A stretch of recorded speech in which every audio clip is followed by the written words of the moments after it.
What if the secret to success isn't IQ or luck, but your ability to read people like a book? This audiobook reveals the hidden art of social intelligence, the skill that shapes influence, connection, and power. Master it, and you'll never see the world the same again. Introduction.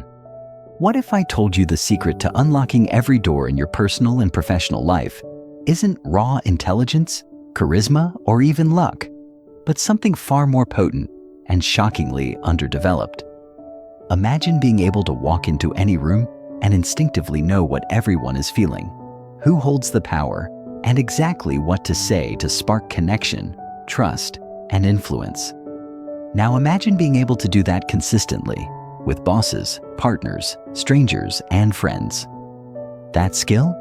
It's called social intelligence, and if you're not actively developing it, you're already falling behind. We live in a world saturated with information, but starving for connection. In an age of AI, automation, and algorithm-driven everything, the one thing that can't be replicated by machines, at least not authentically, is our ability to understand, empathize with, and respond to other human beings. And yet, most of us never learned how to truly read people, interpret subtle social cues, or navigate emotionally charged interactions without guesswork or anxiety. Instead, we fumble through conversations, misread intentions, miss opportunities, and wonder why we feel out of sync in relationships and teams. The truth is, intelligence alone won't get you ahead. Emotional sensitivity is not enough. The real edge, the invisible currency of success, is social intelligence. Let's get one thing straight from the outset. Social intelligence is not the same as emotional intelligence. Emotional intelligence is about knowing your own emotions and managing them. It's personal, inward-focused. Social intelligence is something else entirely. It's external. It's about how you perceive, interpret, and respond to others. It's about recognizing the emotions and intentions behind people's words, their silences, their body language. It's the uncanny ability to read a room, to know when to speak and when to listen, when to push and when to pause. Social intelligence is what makes some people magnetic, while others are forgettable. It's why some leaders inspire loyalty and others struggle with disengaged teams. It's why some individuals build powerful networks effortlessly, while others remain invisible in the crowd. Here's the twist most people don't realize. Social intelligence isn't fixed. It's not a gift bestowed at birth to a lucky few. It's a skill.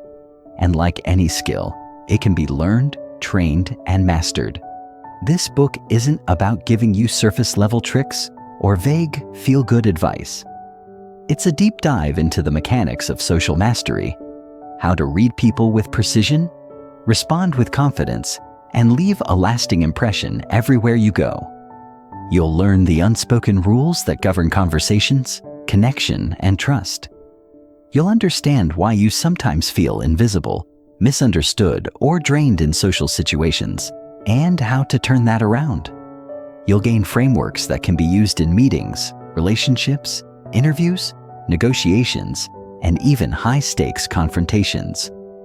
Throughout these pages, we'll unpack the real-world applications of social intelligence in both your personal and professional life.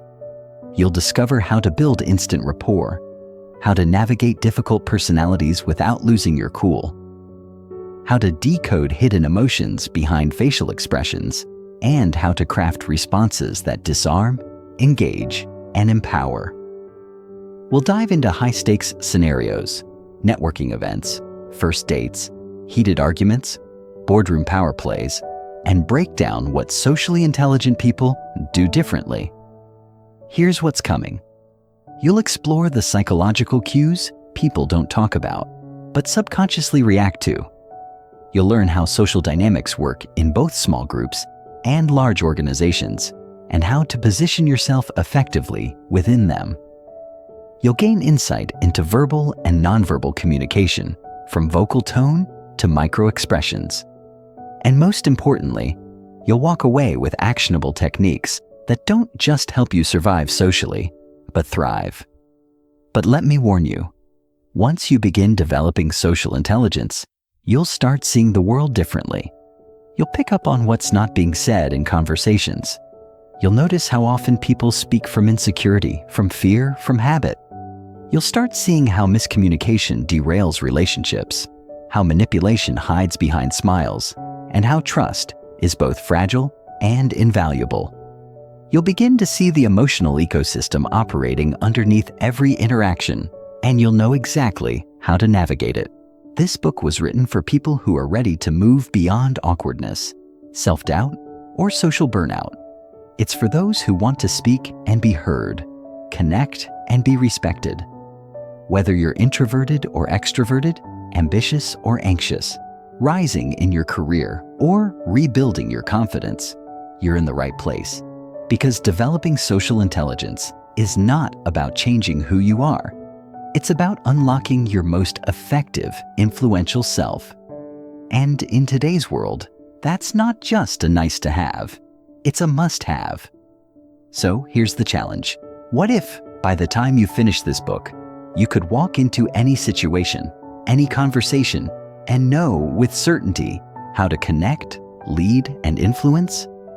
What if you could finally feel at ease in your own skin, knowing you have the tools to navigate any social terrain? If that excites you, or even just sparks the tiniest bit of curiosity, keep reading. Because everything you're about to learn will elevate the way you think, communicate, and connect with the people around you. The transformation starts now. And once you see how powerful this can be, there's no going back. Let's begin. Chapter 1. The Social Brain. The first step in understanding the power of social intelligence is realizing that human beings are, by nature, deeply social creatures. Our brains are not just wired to think and reason. They are specifically designed to connect with other people.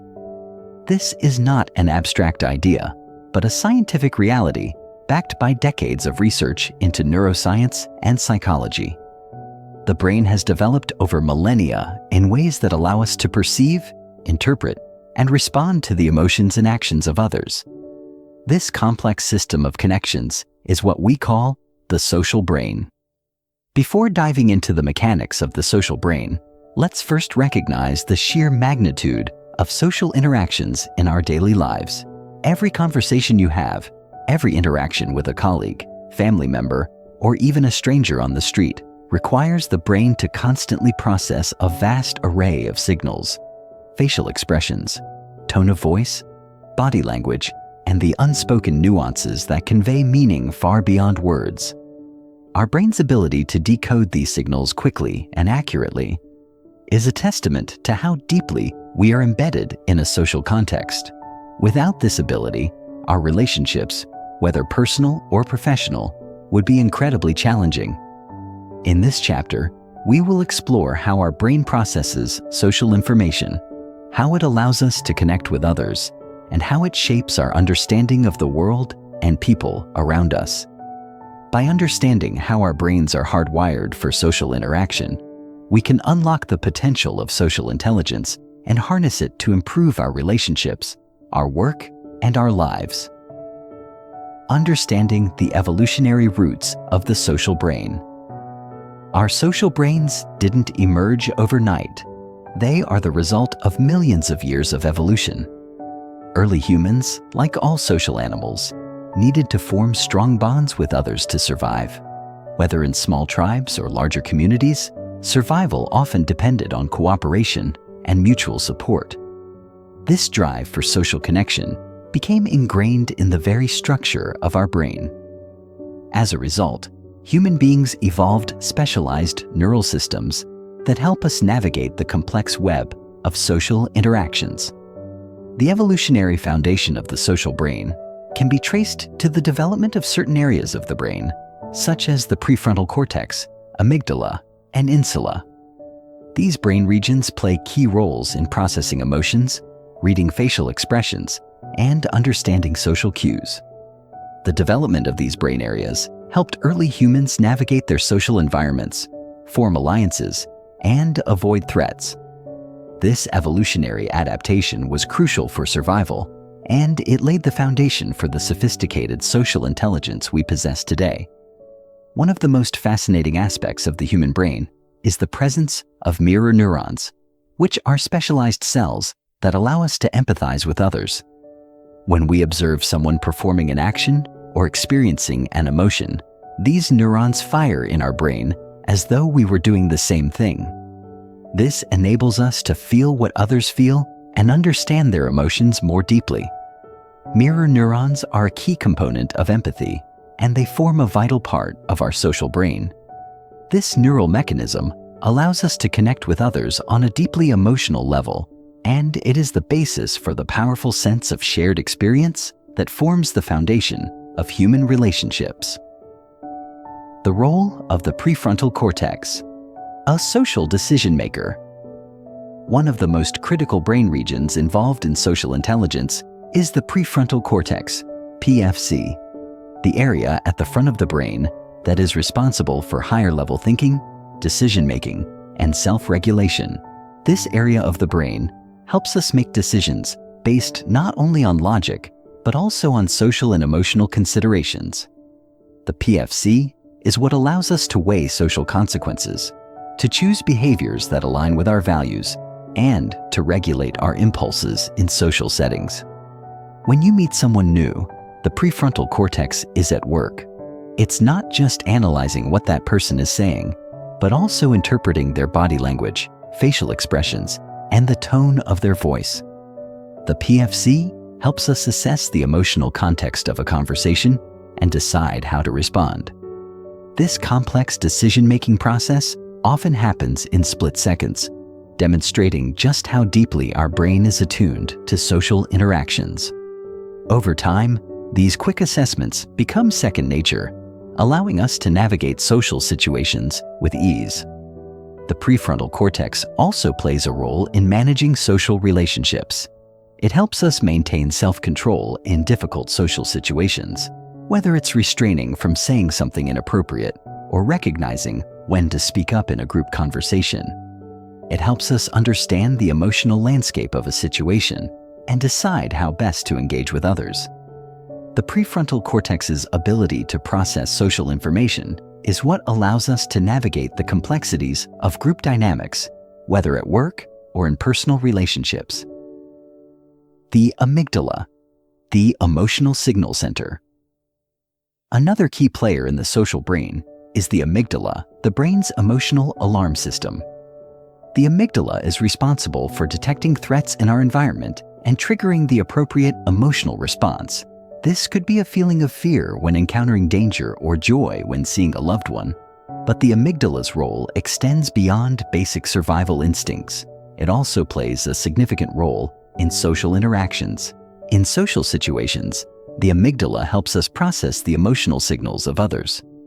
When we see someone's facial expression, hear the tone of their voice, or observe their body language, the amygdala helps us interpret those signals and decide how to react. For example, if someone is smiling and speaking warmly, the amygdala signals that the person is approachable and friendly. Conversely, if someone is frowning or crossing their arms, the amygdala may alert us to potential hostility or discomfort. These rapid emotional responses are crucial for navigating social situations quickly and efficiently. Interestingly, the amygdala is also involved in the process of social learning. It helps us remember emotional experiences and associate them with certain people or situations.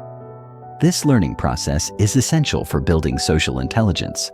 Over time, as we have more social experiences, the amygdala helps us refine our ability to understand and respond to the emotions of others.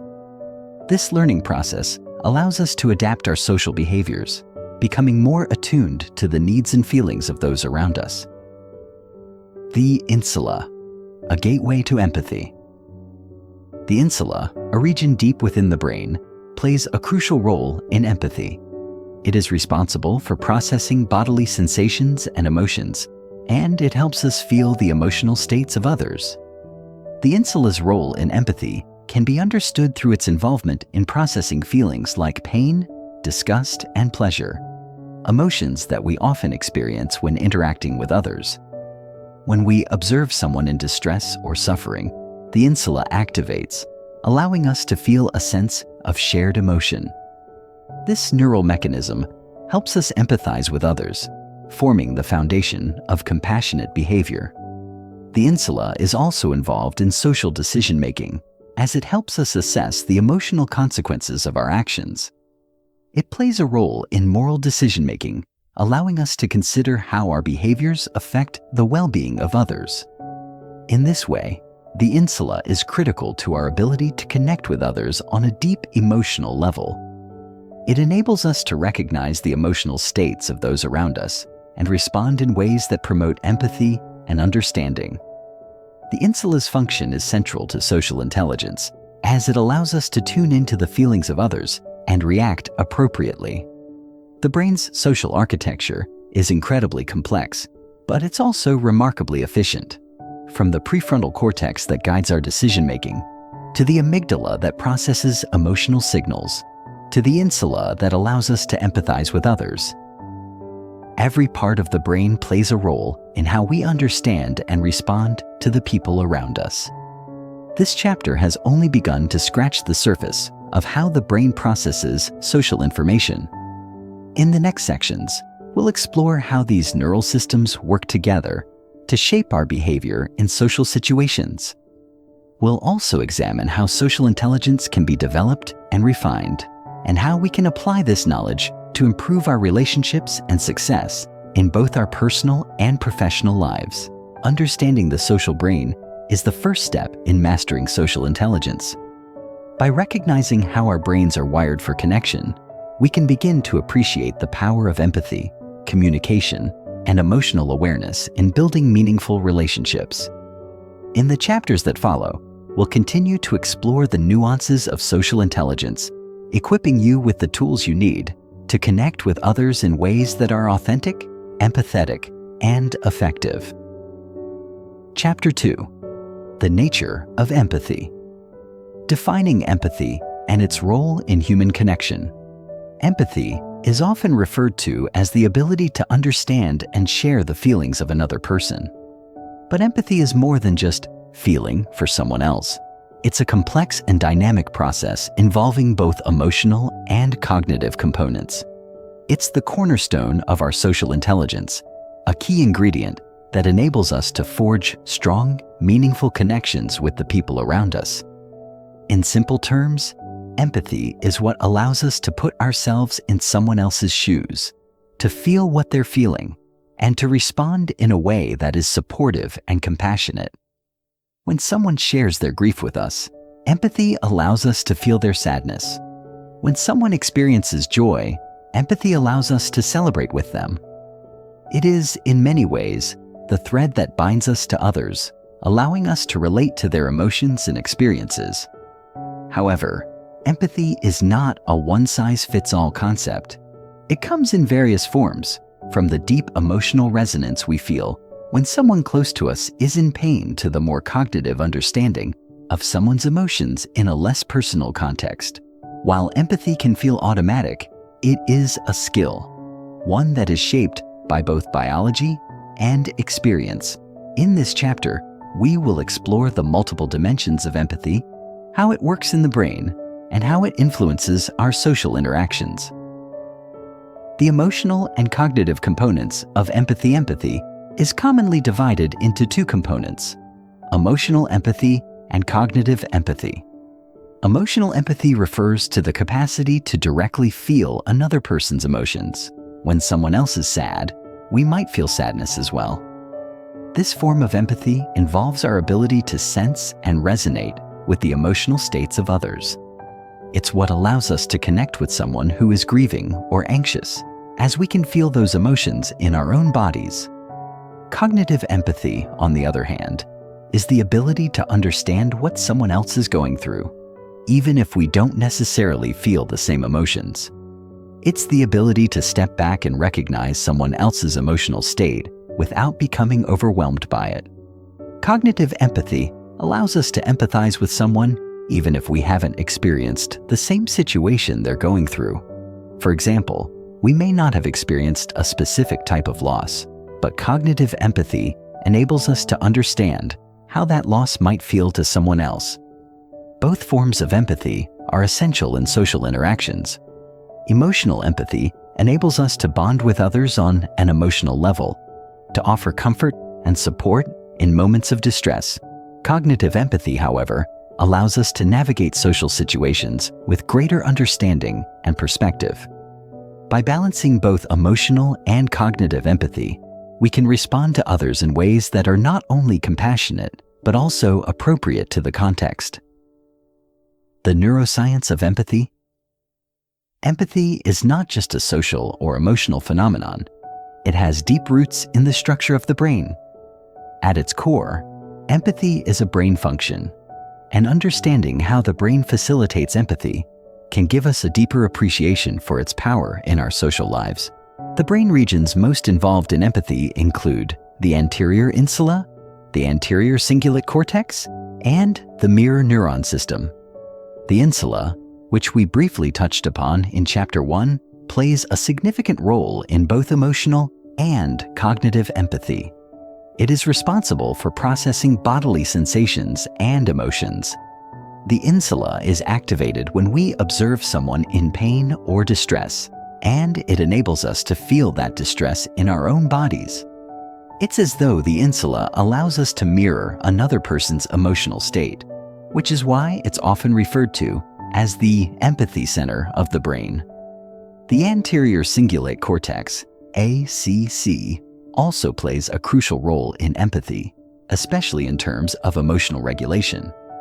When we experience empathy for someone else, the ACC helps us process those emotions and decide how to respond. It enables us to modulate our emotional reactions, ensuring that we don't become overwhelmed by the emotions of others. This regulation is important because it helps prevent emotional burnout or the inability to respond in a helpful way.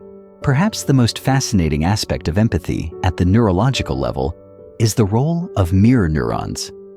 Mirror neurons are specialized brain cells that fire both when we perform an action and when we observe someone else performing the same action. These neurons form the basis for our ability to understand the emotions and intentions of others. When we see someone smiling, our mirror neurons fire as though we are smiling ourselves. When we witness someone in pain, the same neurons fire, allowing us to feel their discomfort.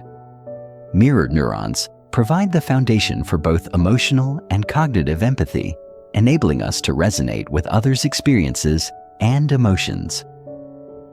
The impact of empathy on social behavior. Empathy has a profound impact on how we behave in social situations. It guides our actions, informs our decisions, and influences our relationships in subtle but powerful ways. When we empathize with someone, we are more likely to engage in prosocial behaviors, actions that benefit others and promote social harmony. For instance, when we see someone in distress, our empathy often motivates us to offer support or help. This could be as simple as offering a comforting word, providing physical assistance, or offering our time and attention. Empathy drives us to care for others, to act in ways that foster connection and understanding. This is not just a moral or ethical choice. It's an instinctual emotional response that is embedded in the very fabric of our social brains. Empathy also plays a key role in conflict resolution. When we understand the emotions and perspectives of others, we are better equipped to de-escalate tense situations and find common ground. For example, in a disagreement, empathizing with the other person's feelings can help us navigate the conversation with compassion and respect.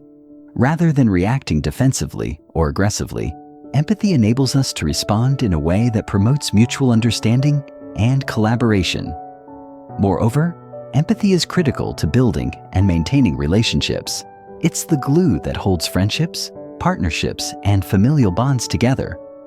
By regularly showing empathy, we signal to others that we care about their well-being and are attuned to their emotional needs.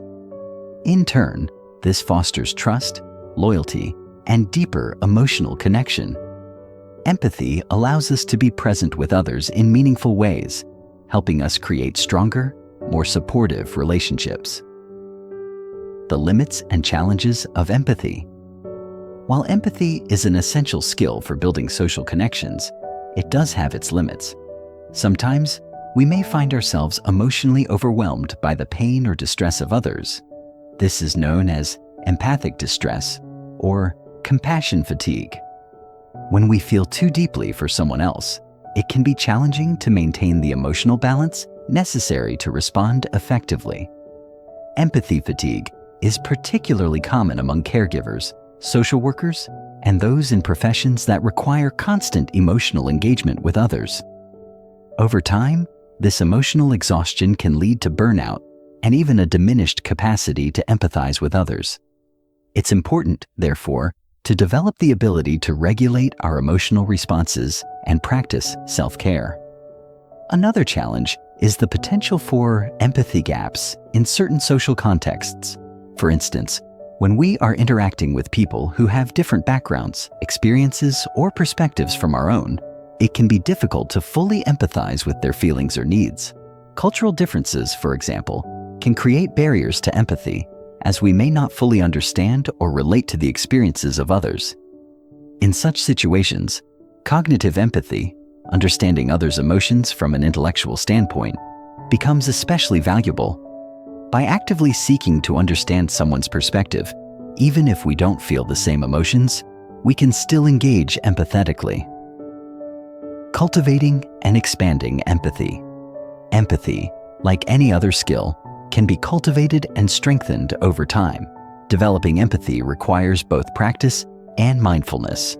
It's not something that just happens naturally. It's a conscious effort to tune into the emotions of others and respond with care and understanding. One way to cultivate empathy is through active listening. When we truly listen to others, without judgment or distraction, we create space for them to express their emotions and experiences. This deep listening helps us understand their feelings on a more profound level, which, in turn, strengthens our empathetic responses. Active listening involves not only hearing the words, but also paying attention to the tone of voice, body language, and emotional cues. It's about being present and fully engaged in the conversation. Another way to cultivate empathy is through perspective taking. This involves making a conscious effort to see the world through another person's eyes. It's about trying to understand their thoughts, feelings, and experiences, even if we don't share them. Perspective taking is a powerful tool for expanding our empathy, as it helps us understand people who are different from us, whether culturally, socially, or emotionally. Finally, practicing empathy involves self-reflection and self-awareness. By regularly reflecting on our own emotional responses and recognizing when we might be disconnected from others, we can become more attuned to the needs of those around us. Empathy is not just about understanding others. It's also about understanding ourselves and how our emotions influence our interactions. Empathy is at the core of social intelligence. It allows us to connect with others on a deep emotional level, fostering trust, compassion, and mutual understanding. Empathy enables us to respond appropriately to the emotions of others, promoting positive interactions and relationships. It drives pro-social behaviors, enhances communication, and helps us navigate complex social situations with sensitivity and insight. As we've seen in this chapter, empathy is a multifaceted skill that involves both emotional and cognitive components. It is supported by key brain regions like the insula, anterior cingulate cortex, and mirror neuron system. But while empathy is an innate capacity, it is also a skill that can be developed and refined over time. By cultivating empathy, we can enhance our social intelligence and create stronger, more meaningful connections with the people around us. Chapter 3: The Power of Nonverbal Communication. We all know the importance of words in communication, but research shows that up to 93% of communication is nonverbal. This includes facial expressions, body language, posture, tone of voice, and even subtle changes in our behavior that can convey powerful messages, often without us even being aware of it. Nonverbal communication is an essential element of how we understand and connect with others. It operates on a level far deeper than words, often revealing more about our feelings, intentions, and emotions than we may intend to express verbally. The human brain is highly tuned to pick up on these nonverbal signals. From the tilt of a head to the way a person stands, our brains are constantly processing a flood of nonverbal cues. Understanding these cues is critical for building strong relationships, both personally and professionally.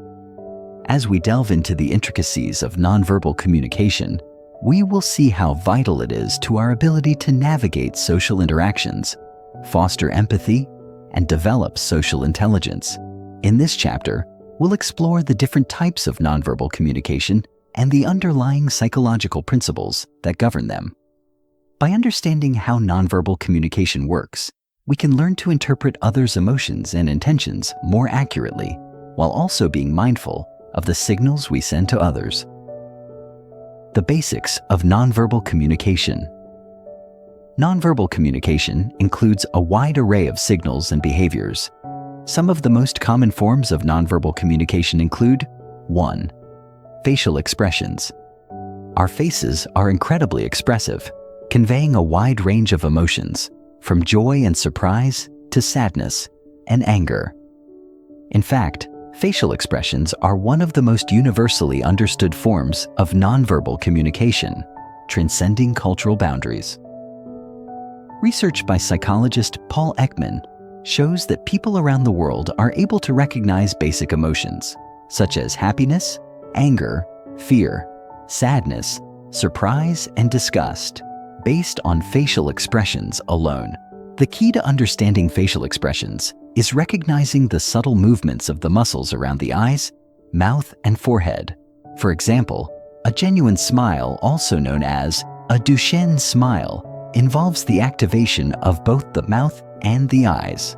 On the other hand, a forced or fake smile typically only involves the mouth. Being able to recognize these subtle differences can enhance our ability to understand the emotional state of others. 2. Body language and posture.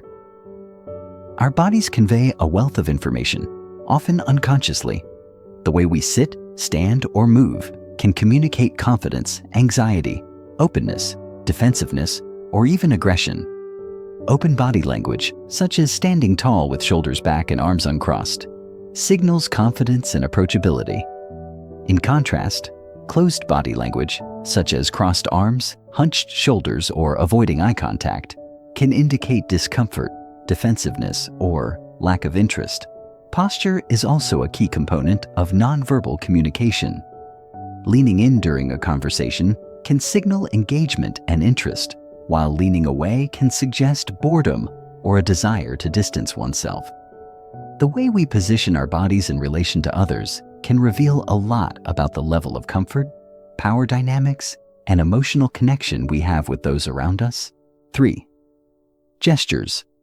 We often use hand gestures to emphasize our words or convey meaning. These gestures can be both cultural and universal. For instance, a thumbs up is generally understood as a sign of approval in many cultures, while a wave signifies a greeting or farewell. However, the meanings of some gestures can vary widely between cultures.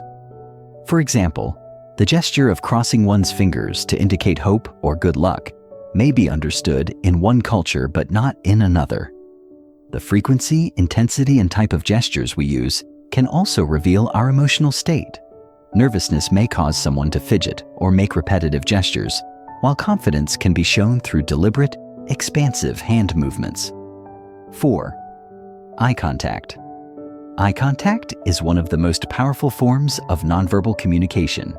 It is often said that the eyes are the windows to the soul, and this is because they convey so much information about how we're feeling. A prolonged gaze can communicate interest, affection, or even dominance, while avoiding eye contact may indicate shyness, dishonesty, or discomfort. Cultural differences also play a significant role in the interpretation of eye contact. In some cultures, maintaining eye contact is seen as a sign of respect and attentiveness, while in others, too much eye contact may be perceived as confrontational or rude. 5. Tone of voice and paralanguage. The way we say something can be just as important as what we say.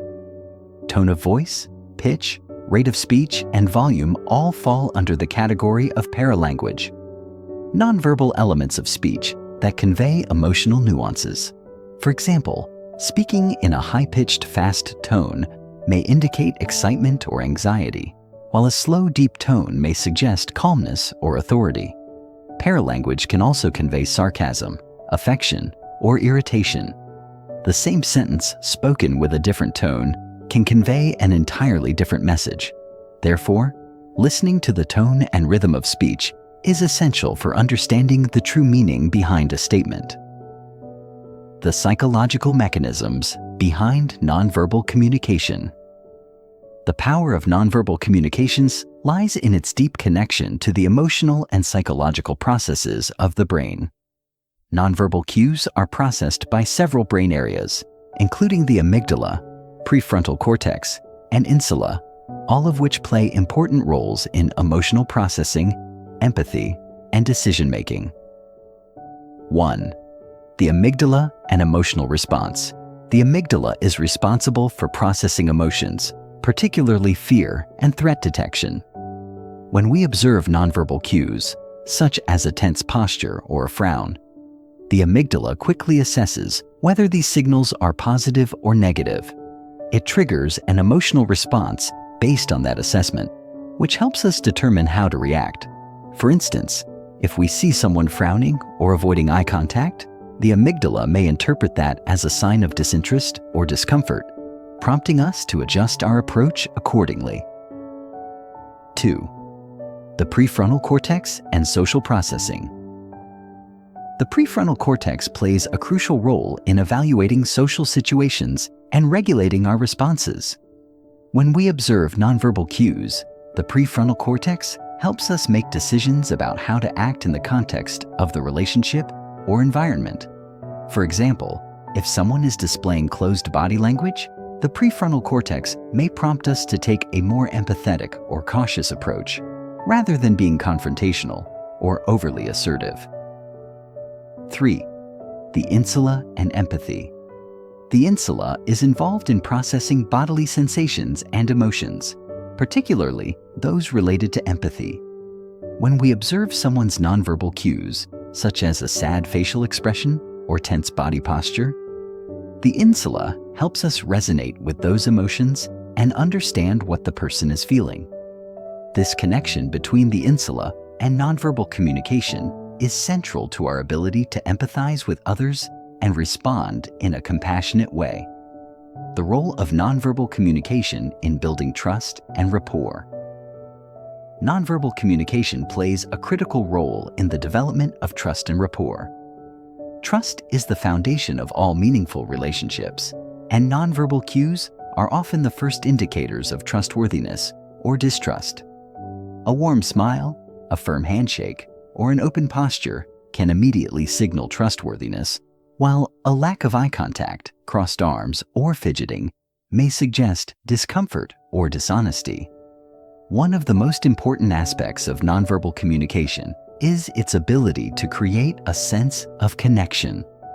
When we mirror another person's body language, posture, or gestures, known as mirroring or matching, we subconsciously signal to them that we are on the same wavelength. This mirroring behavior is a natural way to build rapport and trust. It signals empathy and understanding, which are essential for establishing a positive connection. In addition, nonverbal communication can enhance the effectiveness of verbal communication. When our nonverbal cues align with our words, they create a sense of coherence and authenticity. For example, when someone says they're happy to see you, but their arms are crossed and they avoid eye contact, the message may feel insincere. In contrast, when someone's verbal message is reinforced with open body language, a warm smile, and direct eye contact, the message feels genuine and trustworthy. How to improve your nonverbal communication skills. Becoming more aware of your own nonverbal communication and learning to read others' cues is a powerful way to improve your social intelligence. Here are a few strategies to enhance your nonverbal communication skills. 1. Increase awareness. Start by paying attention to your own body language. Are you conveying openness, warmth, and interest through your posture, facial expressions, and gestures? Are you maintaining appropriate eye contact? Becoming more mindful of your own nonverbal cues allows you to control how others perceive you and helps you engage more authentically in social interactions. 2. Observe others. Pay attention to the nonverbal cues of the people around you. Notice their facial expressions, posture, and tone of voice. Try to interpret their emotions and intentions based on these cues. This will help you become more attuned to others' feelings, making it easier to respond empathetically. 3. Practice active listening. Nonverbal communication is not just about what you express, but also about what you perceive. Active listening involves not only hearing the words someone says, but also paying attention to their tone, body language, and facial expressions. By fully engaging in the conversation, you'll be able to respond more thoughtfully and empathetically. Nonverbal communication is an essential component of social intelligence. It allows us to convey emotions, establish trust, and connect with others on a deep level. By becoming more aware of our own nonverbal cues and learning to read the signals of others, we can enhance our ability to navigate social situations, build stronger relationships, and communicate more effectively. Chapter 4. Emotional intelligence and its role in social interactions. The concept of emotional intelligence, EQ, refers to the ability to recognize, understand, and manage our own emotions, as well as the ability to recognize, understand, and influence the emotions of others.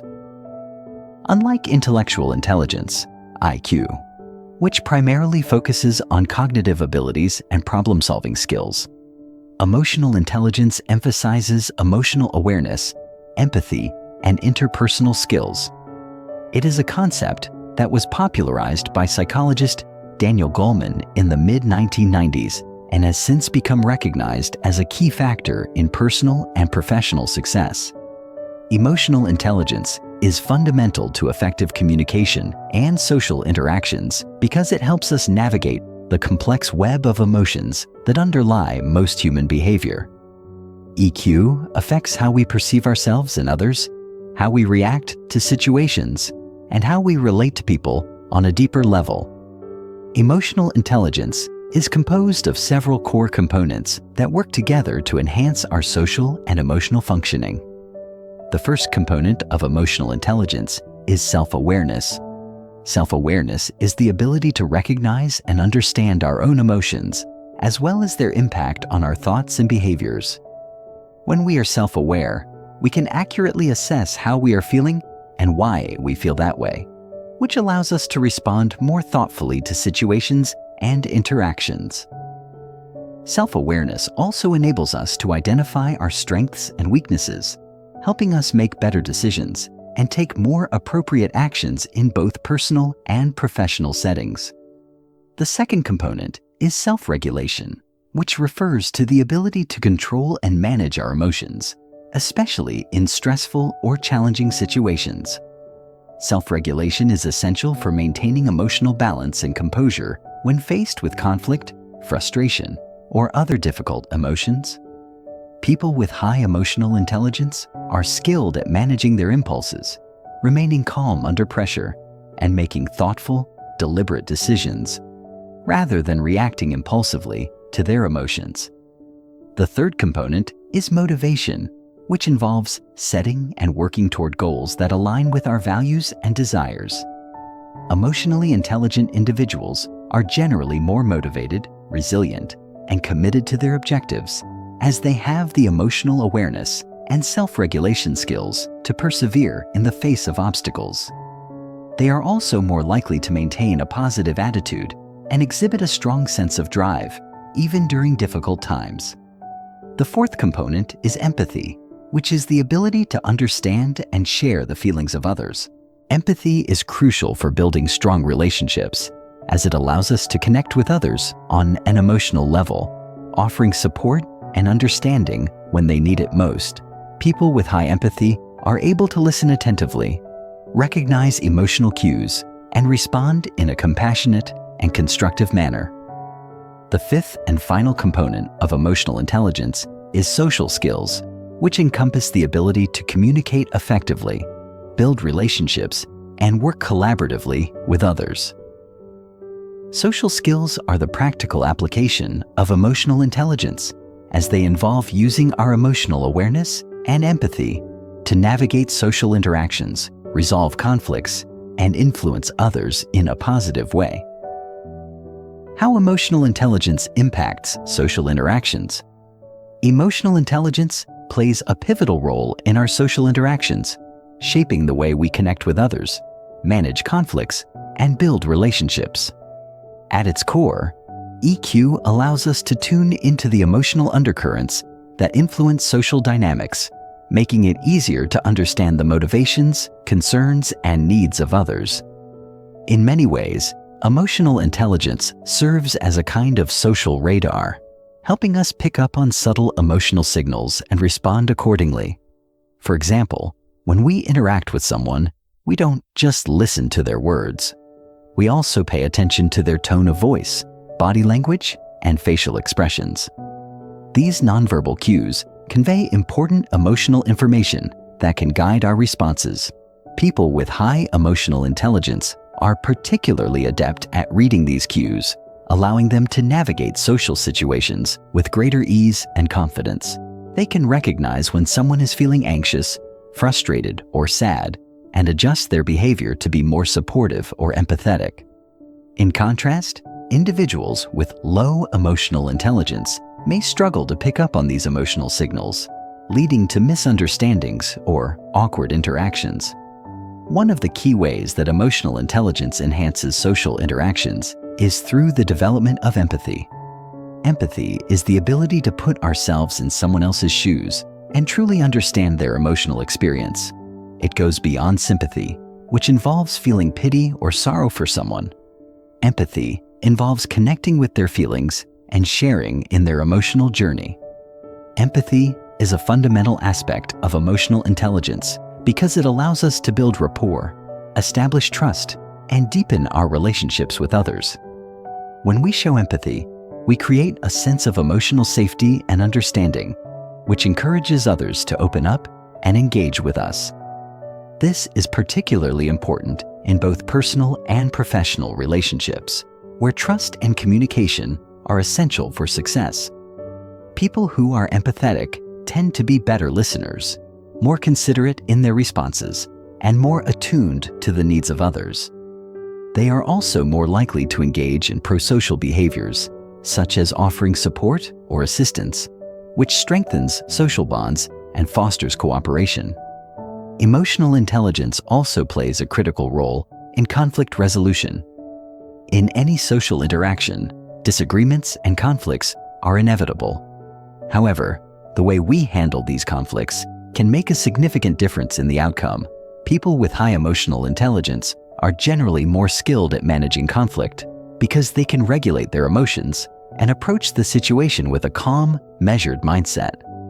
Rather than reacting impulsively or aggressively, they take the time to understand the perspectives of all parties involved and seek a constructive resolution. They are able to de-escalate tense situations, facilitate productive conversations, and find common ground, even when emotions are running high. In contrast, individuals with low emotional intelligence may become defensive, argumentative, or dismissive during conflicts, which can lead to further tension and damage to the relationship. By understanding and managing our emotions, we are better equipped to navigate disagreements in a way that promotes collaboration and mutual respect. Furthermore, Emotional intelligence is crucial for building and maintaining positive relationships, both personally and professionally. Relationships are built on trust, communication, and mutual respect, and emotional intelligence enhances all of these components. When we are emotionally intelligent, we are more likely to communicate effectively, show empathy, and handle conflicts constructively, all of which contribute to stronger, more resilient relationships. In a professional context, emotional intelligence is particularly valuable as it helps individuals collaborate more effectively, lead teams with greater skill, and navigate complex social dynamics in the workplace. Leaders with high emotional intelligence are more likely to inspire loyalty, motivate their teams, and create a positive work environment. They are also better at managing stress and staying focused under pressure, which allows them to make better decisions and lead by example. Emotional intelligence is also important for networking and building connections, as it enables individuals to connect with others on a personal level and build rapport quickly. The benefits of emotional intelligence. The benefits of emotional intelligence are vast and far-reaching. Research has shown that individuals with high emotional intelligence tend to experience greater success in both their personal and professional lives. They are more likely to have fulfilling relationships, higher levels of job satisfaction, and better overall mental health. This is because emotional intelligence allows us to better manage our emotions, navigate social situations, and build stronger, more supportive relationships. People with high EQ are also more likely to be resilient in the face of adversity, as they are able to regulate their emotional responses to stress and maintain a positive outlook. This resilience is particularly important in today's fast-paced, often unpredictable world, where change and uncertainty are constants. In addition to improving personal and professional relationships, emotional intelligence is also linked to improved physical health. Studies have found that individuals with high emotional intelligence are less likely to experience stress-related health problems, such as high blood pressure or heart disease. This is likely because emotional intelligence helps individuals manage their emotions in a healthy way, reducing the harmful effects of chronic stress. By learning to regulate our emotions, we can lower our stress levels, improve our immune system function, and enhance our overall well-being. Another key benefit of emotional intelligence is its role in enhancing leadership skills.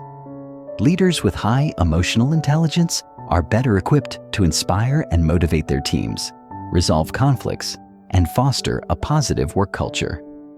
They are also more adept at understanding the emotional needs of their employees and providing the support and guidance necessary for success.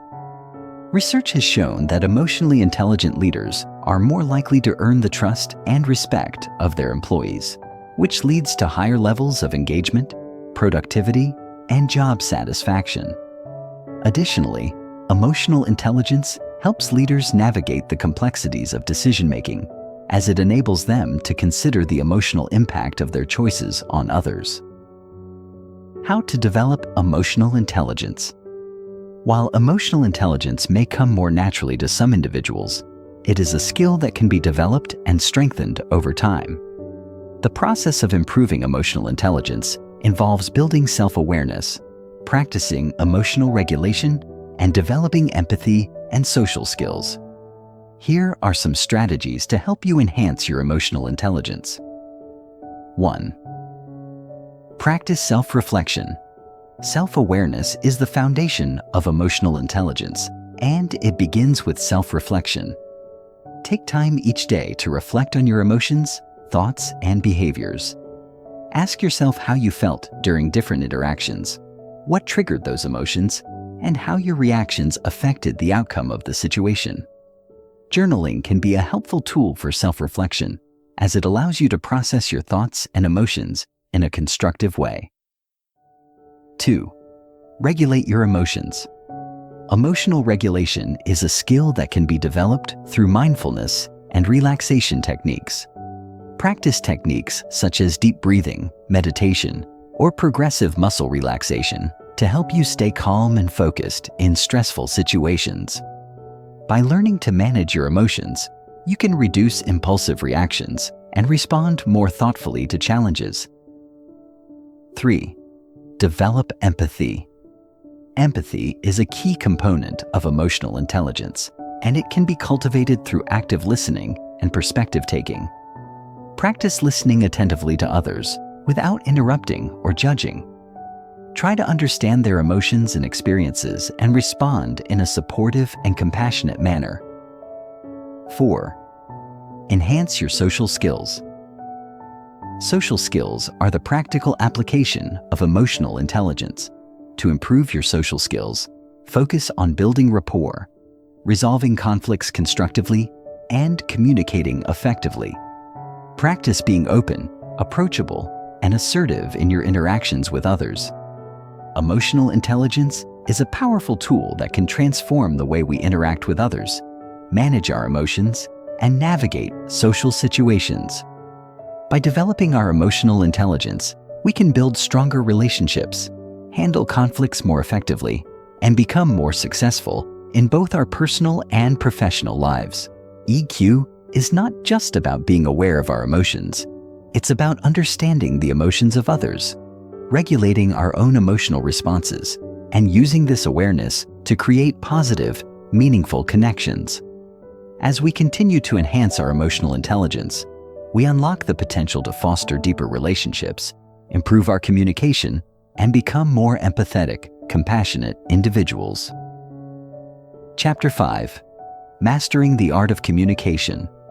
Understanding the importance of effective communication. Communication is often described as the backbone of all human relationships, whether personal or professional. It is the primary tool we use to express ourselves, connect with others, and navigate the complex web of emotions, ideas, and intentions that underpin our interactions. While many people may assume that communication is as simple as speaking and listening, it is far more nuanced than that. True communication involves the ability to convey ideas, emotions, and intentions clearly and effectively, while also being able to understand and respond to the messages others are sending. In fact, effective communication is a key determinant of success in nearly every aspect of life, whether it's fostering strong relationships, advancing in a career, or resolving conflicts. Without effective communication, misunderstandings, frustration, and isolation are likely to occur, often resulting in unnecessary conflict or disconnection. By mastering the art of communication, we can build better relationships, collaborate more efficiently, and navigate the challenges of daily life with greater ease. At its core, communication is a two-way process. It involves not only the transmission of information, but also the reception and interpretation of that information. The message being communicated can be verbal or nonverbal, and both forms play a crucial role in shaping the effectiveness of the communication. Verbal communication, which involves the use of words, is often the first thing we think of when we consider communication. However, research has shown that a significant portion of communication is nonverbal. Some estimates suggest that as much as 93% of communication is conveyed through nonverbal cues, including body language, facial expressions, tone of voice, and gestures. This means that even when we are not speaking, we are still sending powerful messages to those around us. It is essential to be aware of both verbal and nonverbal elements of communication, as they work together to convey meaning and influence the impact of our messages. When both are in alignment, communication is more likely to be effective and engaging. But when they are mismatched, confusion and misinterpretation can occur. Effective communication also requires a level of emotional intelligence. Being emotionally aware of ourselves and others allows us to choose our words carefully, respond empathetically, and engage in active listening. This requires us to be fully present during conversations, not just passively receiving information, but also engaging with it. It is important to remember that communication is not a one-way street. It is a dynamic interaction where both parties are involved in the exchange. Active listening is a critical component of effective communication. It goes beyond hearing words to fully understanding and processing the message being delivered. This involves paying attention to the speaker's tone, body language, and emotional state, while also remaining open to their perspective. When we listen actively, we show that we value the other person's thoughts and feelings, which helps to build trust and rapport. Conversely, when we fail to listen attentively or are distracted during conversations, it can cause frustration, alienation, and a breakdown in communication. The elements of communication: words, tone, and body language. The elements of communication are multifaceted, and each component plays a crucial role in how messages are received and understood. Let's begin by looking at verbal communication, which involves the use of words to convey meaning. The choice of words is essential in shaping how a message is perceived. Words carry both denotative, literal meanings, and connotative, emotional or subjective meanings, and understanding the nuances of language is key to ensuring effective communication. For instance, the way we phrase something can influence whether it is interpreted as a positive or negative message. A simple phrase like, "I understand," can carry different meanings depending on the context, tone, and relationship between the people involved. The words we use can either enhance or undermine the message we are trying to communicate, so it is crucial to be mindful of our language choices. Tone of voice is another vital element of communication that can greatly impact the meaning of our words. Tone refers to the emotional quality of our voice, whether it's warm, cold, excited, frustrated, or indifferent. A speaker's tone can convey a wealth of information beyond the actual words being spoken. For example, saying, "I'm fine" in a flat monotone voice may suggest that the speaker is not actually fine and may be upset or frustrated. Conversely, saying "I'm fine" in an upbeat and warm tone conveys sincerity and assurance. Our tone can indicate our emotional state, intentions, and level of engagement in the conversation. When our tone is inconsistent with our words, it can lead to confusion or mistrust. Being mindful of our tone and ensuring that it aligns with the message we want to convey is essential for effective communication. Body language is perhaps the most powerful nonverbal aspect of communication.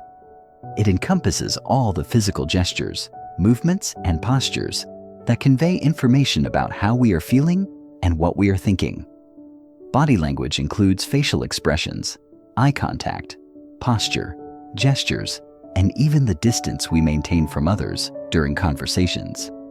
These cues can provide additional context and meaning to the words we speak. For example, maintaining eye contact during a conversation shows attentiveness and respect, while avoiding eye contact may signal discomfort, disinterest, or dishonesty.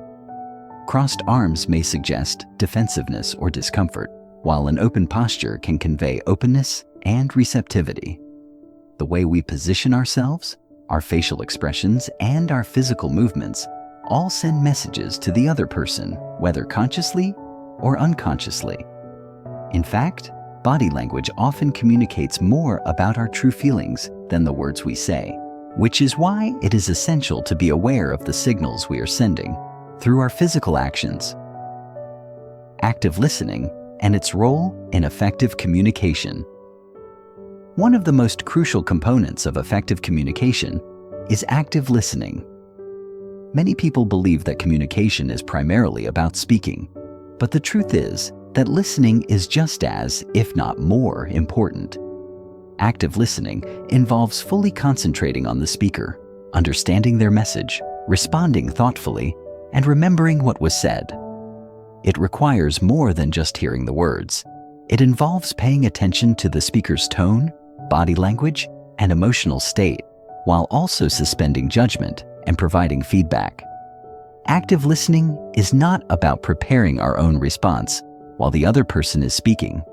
It is about being fully present and engaged in the conversation.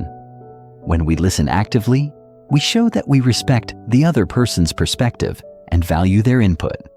This creates a sense of trust and connection, making the other person feel heard and understood. On the other hand, when we fail to listen actively by interrupting, zoning out, or simply waiting for our turn to speak, we risk alienating the other person and creating misunderstandings. Active listening involves several key techniques, including paraphrasing, summarizing, and asking clarifying questions.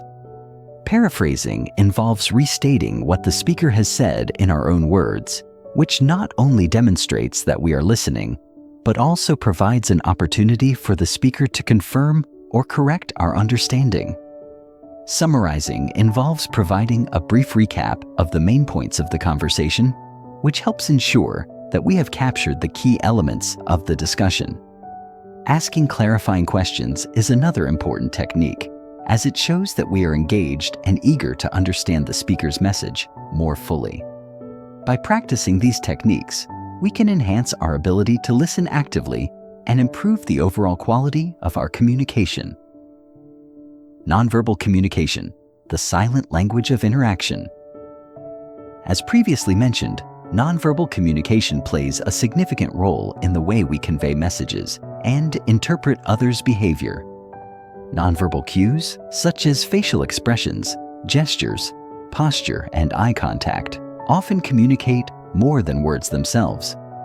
These cues can provide insight into a person's emotions, intentions, and attitudes, sometimes revealing more about what they are thinking or feeling than their spoken words. In fact, research suggests that up to 93% of communication is nonverbal, with 55% of communication coming from body language, 38% from tone of voice, and only 7% from the actual words used. Given the powerful influence of nonverbal communication, it is essential to pay attention to these cues, both in ourselves and in others. One of the most important aspects of nonverbal communication is body language, which can convey a range of emotions and attitudes. For example, crossed arms may indicate defensiveness or resistance, while an open posture suggests openness and receptivity. Similarly, a warm, genuine smile can convey friendliness and approachability, while a frown or scowl may indicate displeasure or anger. Eye contact is another crucial component of nonverbal communication. Maintaining eye contact shows attentiveness and respect, while avoiding eye contact can suggest discomfort, dishonesty, or disinterest. The way we position our bodies in relation to others also sends nonverbal messages. Standing or sitting with an open posture and leaning slightly forward can communicate interest and engagement, while turning away or crossing our arms may signal disengagement or discomfort. Enhancing your communication skills. To master the art of communication, it is essential to develop both verbal and nonverbal communication skills. Start by focusing on active listening, ensuring that you are fully present during conversations and giving the speaker your undivided attention. Practice being mindful of your tone and body language, ensuring that they align with the message you are trying to convey. Pay attention to the nonverbal cues of others and learn to read the emotional undertones of a conversation. By improving your communication skills, you can foster stronger relationships, resolve conflicts more effectively, and enhance your overall social intelligence. Effective communication is the foundation of all successful relationships, both personal and professional. By mastering the art of communication, we can connect with others on a deeper level, build trust, and create an environment of mutual respect and understanding. Whether it's through our choice of words, tone of voice, or body language, every interaction we have is an opportunity to strengthen our social bonds and navigate the complexities of human interaction. By honing our communication skills and practicing active listening, we can improve our ability to connect, collaborate, and thrive in an increasingly interconnected world. Chapter 6: The Power of Empathy in Communication. Empathy is often described as the ability to understand and share the feelings of another. It is a cornerstone of emotional intelligence and it plays a vital role in communication. In fact, empathy is one of the key elements that distinguishes truly effective communicators from those who struggle to form meaningful connections. Without empathy, communication can become transactional, superficial, and even alienating. But when empathy is present, it creates a bridge between people, allowing for a deeper understanding and connection. Empathy helps us see beyond our own perspectives, inviting us to step into the shoes of others and perceive the world through their eyes. It allows us to listen not only to what is being said, but also to the underlying emotions, needs, and desires that might not be immediately visible. Empathy enhances our social intelligence by helping us respond in ways that are sensitive to the feelings of others, fostering mutual respect and trust. This chapter will delve deeper into the nature of empathy, its impact on communication, and practical ways to cultivate this essential skill. The first step in understanding empathy is recognizing that it goes beyond mere sympathy. While sympathy involves feeling pity or sorrow for someone else's misfortune, empathy requires a deeper level of connection. It's not just about feeling sorry for someone, it's about experiencing their emotions as if they were your own. This does not mean that we lose our own emotional perspective or become overwhelmed by the other person's feelings, but rather that we open ourselves up to understanding and sharing in their emotional experience. This deeper emotional resonance creates a powerful bond between people and strengthens relationships. In contrast, a lack of empathy can lead to misunderstandings, frustration, and emotional distance. Empathy requires us to listen attentively with both our minds and hearts, and to engage with the other person's emotions and experiences in a genuine and non-judgmental way. This allows us to respond thoughtfully, offering support, comfort, or validation as needed. It also opens the door to more effective problem solving, as we can better understand the underlying motivations and concerns of others. Empathy is not just about understanding others on an intellectual level.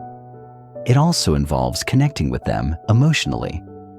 This emotional connection allows us to engage in more compassionate and authentic communication. For example, when someone is going through a difficult time, simply offering words of comfort can sometimes feel empty if they are not backed by a genuine understanding of what the person is feeling. On the other hand, when we empathize with the person's emotions, we are able to offer words and actions that are grounded in compassion, and we are more likely to offer support that resonates with their needs. Empathy allows us to meet others where they are emotionally, making it easier to build rapport and foster trust. It is through empathy that we are able to communicate in a way that feels human rather than transactional, and to connect on a deeper level with those around us. The two types of empathy: cognitive and emotional. There are two primary types of empathy: cognitive empathy and emotional empathy.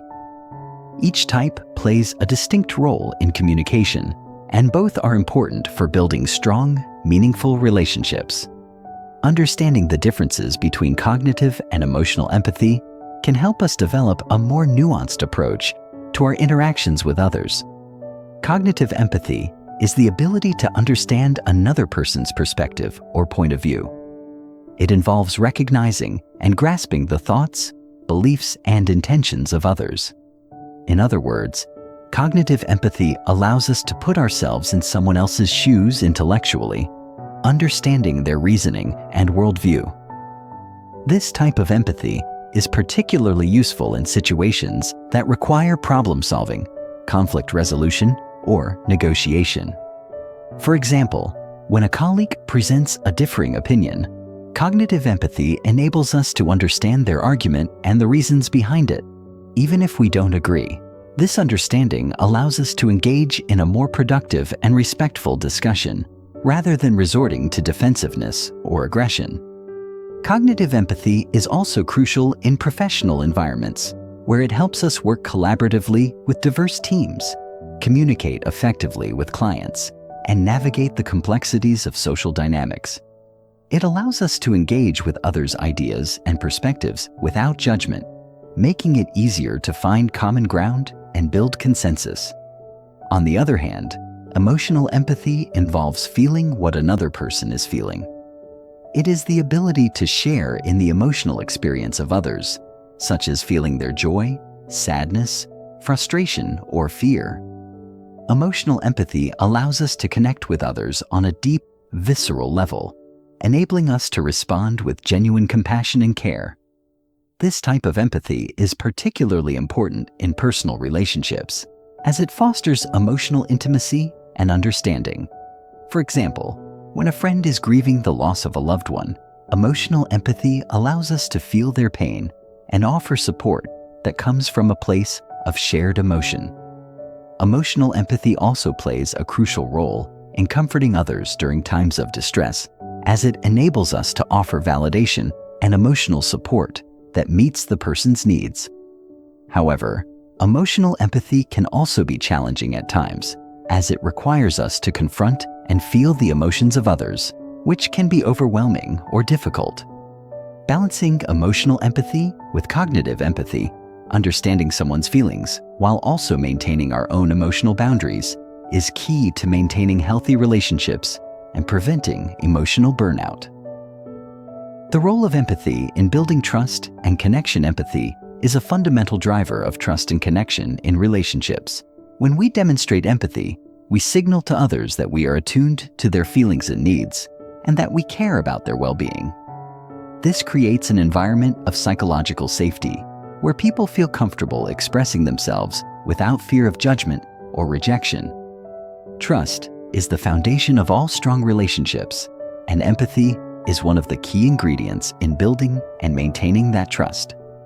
When people feel understood and valued, they are more likely to open up, be honest, and engage in meaningful communication. Conversely, when empathy is lacking, communication can become strained, leading to misunderstandings, frustration, and disconnection. Empathy fosters a sense of belonging and validation. When someone feels that their emotions are recognized and understood, they are more likely to feel connected to the other person and to trust them. This is especially important in personal relationships, where emotional intimacy is a key factor in building lasting bonds. Empathy helps create a space where both parties can be vulnerable, share their thoughts and feelings, and engage in authentic communication. In professional settings, empathy can also enhance collaboration and teamwork. When colleagues empathize with one another, they are more likely to support each other, work together to solve problems, and create a positive work environment. This sense of connection and mutual understanding can lead to greater productivity, creativity, and job satisfaction. Empathy also plays a crucial role in conflict resolution. When we are able to empathize with the emotions and perspectives of others, we are better equipped to handle disagreements and find solutions that satisfy everyone involved. Instead of focusing on winning or being right, empathy encourages us to listen with an open mind and seek understanding. It helps us approach conflicts with a mindset of collaboration rather than confrontation, which can lead to more positive outcomes. Empathy enables us to recognize the underlying emotional needs that may be driving a conflict, allowing us to address these needs in a compassionate and constructive manner. How to cultivate empathy in everyday interactions. While some people may have a natural inclination toward empathy, it is a skill that can be cultivated with practice. Developing greater empathy requires us to be intentional about how we engage with others and to prioritize understanding their feelings and perspectives. The following are several practical strategies for cultivating empathy in everyday interactions. 1. Practice active listening. One of the most effective ways to demonstrate empathy is by listening actively. Active listening involves fully engaging with the speaker, paying attention to their words, tone, and body language. It also requires us to suspend judgment and refrain from interrupting or offering unsolicited advice. By listening attentively, we show that we value the other person's thoughts and feelings which fosters a sense of connection and trust. 2. Put yourself in others' shoes. Empathy requires us to step outside of our own perspective and consider the experiences and emotions of others.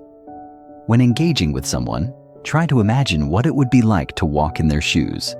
What might they be feeling, thinking, or experiencing? This exercise helps us develop a deeper understanding of their point of view and allows us to respond with greater compassion. 3. Validate others' emotions. Sometimes, the most powerful way to demonstrate empathy is by simply acknowledging and validating another person's emotions. For example, if a friend is upset, saying, "I can see that you're really frustrated," can show that you recognize and respect their feelings. Validation helps people feel heard and understood, which can go a long way in strengthening relationships. 4. Be present and attentive. Empathy requires us to be present in the moment and to give our full attention to the person we are communicating with. Put away distractions, such as phones or other devices, and focus on the conversation at hand. Being present demonstrates that you value the other person and are committed to understanding their feelings. 5. Express compassion and support. Finally, empathy involves not just understanding, but also responding with compassion. Offer words of encouragement, comfort, or support that are appropriate to the situation. Whether it's offering a listening ear, a kind word, or a helping hand, expressing compassion helps to strengthen the bond between you and the other person. The challenges of empathy and how to overcome them. While empathy is an essential skill, it is not always easy to practice. There are several challenges that can make it difficult to empathize with others, including emotional exhaustion, biases, and cultural differences. For example, when we are emotionally drained or overwhelmed, it can be hard to muster the energy to empathize with others. In such cases, it's important to practice self-care and set boundaries to protect our emotional well-being. Additionally, we may have unconscious biases or assumptions that prevent us from truly understanding others, especially those who come from different backgrounds or perspectives. Overcoming these biases requires us to be open-minded, curious, and willing to challenge our own assumptions. By doing so, we can cultivate a deeper sense of empathy and connect with others on a more meaningful level. Empathy is the heart of effective communication and social intelligence. It allows us to build trust, foster understanding, and create deep, meaningful connections with others. Whether in personal relationships or professional settings, empathy is the key to navigating the complexities of human interaction with compassion and care. By practicing active listening, putting ourselves in others' shoes, and responding with validation and support, we can cultivate empathy and enhance our ability to communicate effectively. Chapter 7. Mastering Emotional Regulation in Interpersonal Dynamics. The pillar of emotional self-awareness. Emotional regulation begins with emotional self-awareness. Before we can manage what we feel, we must be able to identify and understand our emotions with clarity and honesty. This awareness is not simply about labeling emotions with names like anger, sadness, joy, or anxiety. It is about tracing them to their roots, understanding their triggers, and becoming conscious of the narratives we attach to them. When we feel slighted in a conversation, are we truly angry at the other person's words? Or are we reacting to an old wound or a perceived threat to our identity? When we find ourselves suddenly shutting down emotionally, is it because we are disinterested in the topic or because we feel emotionally unsafe? Developing this depth of emotional self-awareness requires consistent reflection and an openness to examining our internal landscape without defensiveness. In social interactions, especially those that are high stakes or emotionally charged, this self-awareness becomes the compass by which we navigate. Without it, we are more likely to act on impulse, misread others' intentions, and respond in ways that damage relationships rather than heal or enhance them. Emotional awareness empowers us to pause, to assess, and to choose our responses with intentionality, rather than being swept away by reactive emotions. Emotional regulation as an intentional practice. Contrary to popular belief, emotional regulation is not about suppressing our emotions or pretending that they don't exist. Rather, it is the process of managing our emotional responses so that they are appropriate to the context and aligned with our goals.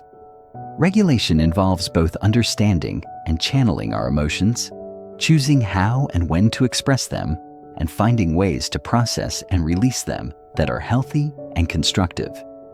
It may mean taking a deep breath before speaking in a moment of frustration, or choosing to delay a response when emotionally triggered. It may involve expressing disappointment without blame, or asserting a boundary with calm confidence rather than passive aggression. Effective emotional regulation also includes strategies like reframing negative thoughts, engaging in physical movement to release tension, and practicing mindfulness to ground ourselves in the present. As we engage in this practice regularly, it becomes more intuitive. Our emotional reactions no longer control us. Instead, we learn to work with our emotions as signals, rather than as obstacles. This intentionality transforms how we relate to others, helping us become more trustworthy, consistent, and resilient partners in communication. The role of emotional regulation in de-escalating conflict. When conflict arises, and inevitably, it will in any meaningful relationship, emotional regulation becomes a critical skill. In emotionally charged situations, we are often tempted to defend ourselves, lash out, shut down, or retreat. These reactions are natural, rooted in the body's stress response system. However, unregulated emotional reactions often escalate conflict rather than resolve it. Regulating our emotions allows us to stay calm under pressure, to think clearly even when tension is high, and to respond rather than react. Imagine a heated disagreement with a friend.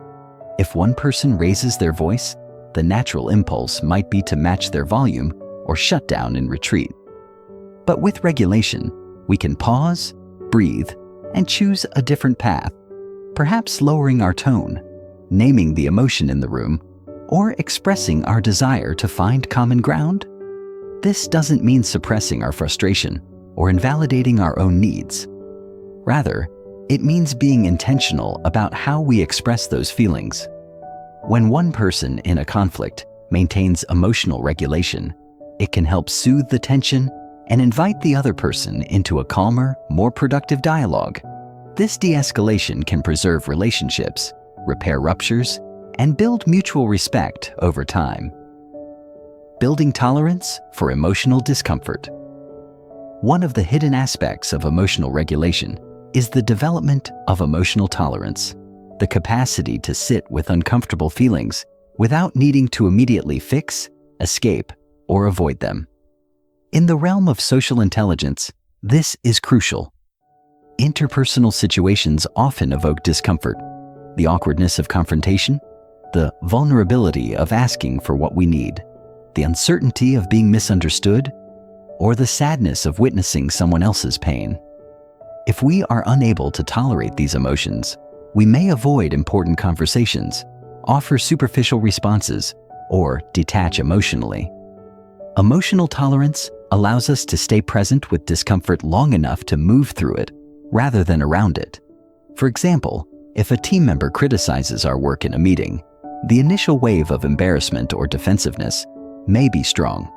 But with emotional tolerance, we can sit with that discomfort, remind ourselves that it is temporary, and respond in a way that keeps the relationship intact, perhaps by thanking them for the feedback and expressing our willingness to improve.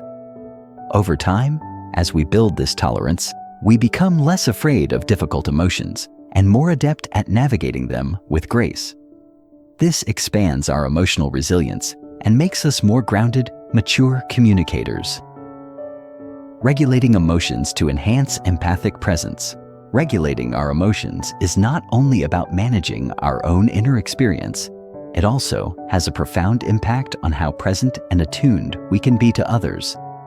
When our internal emotional world is chaotic or overwhelming, it's difficult to fully engage with another person's reality. Emotional regulation creates internal space for listening, for curiosity, and for empathy.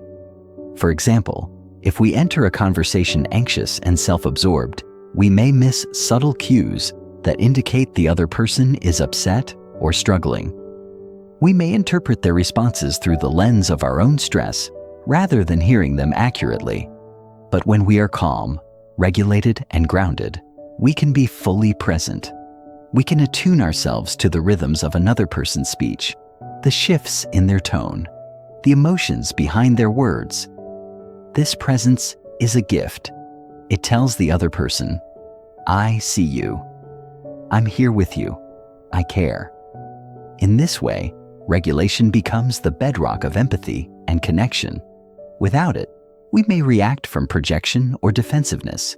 With it, we respond from understanding and care, navigating power dynamics through emotional control.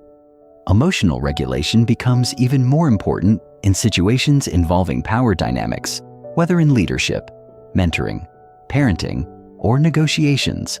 When we hold a position of authority, our emotional responses carry greater weight.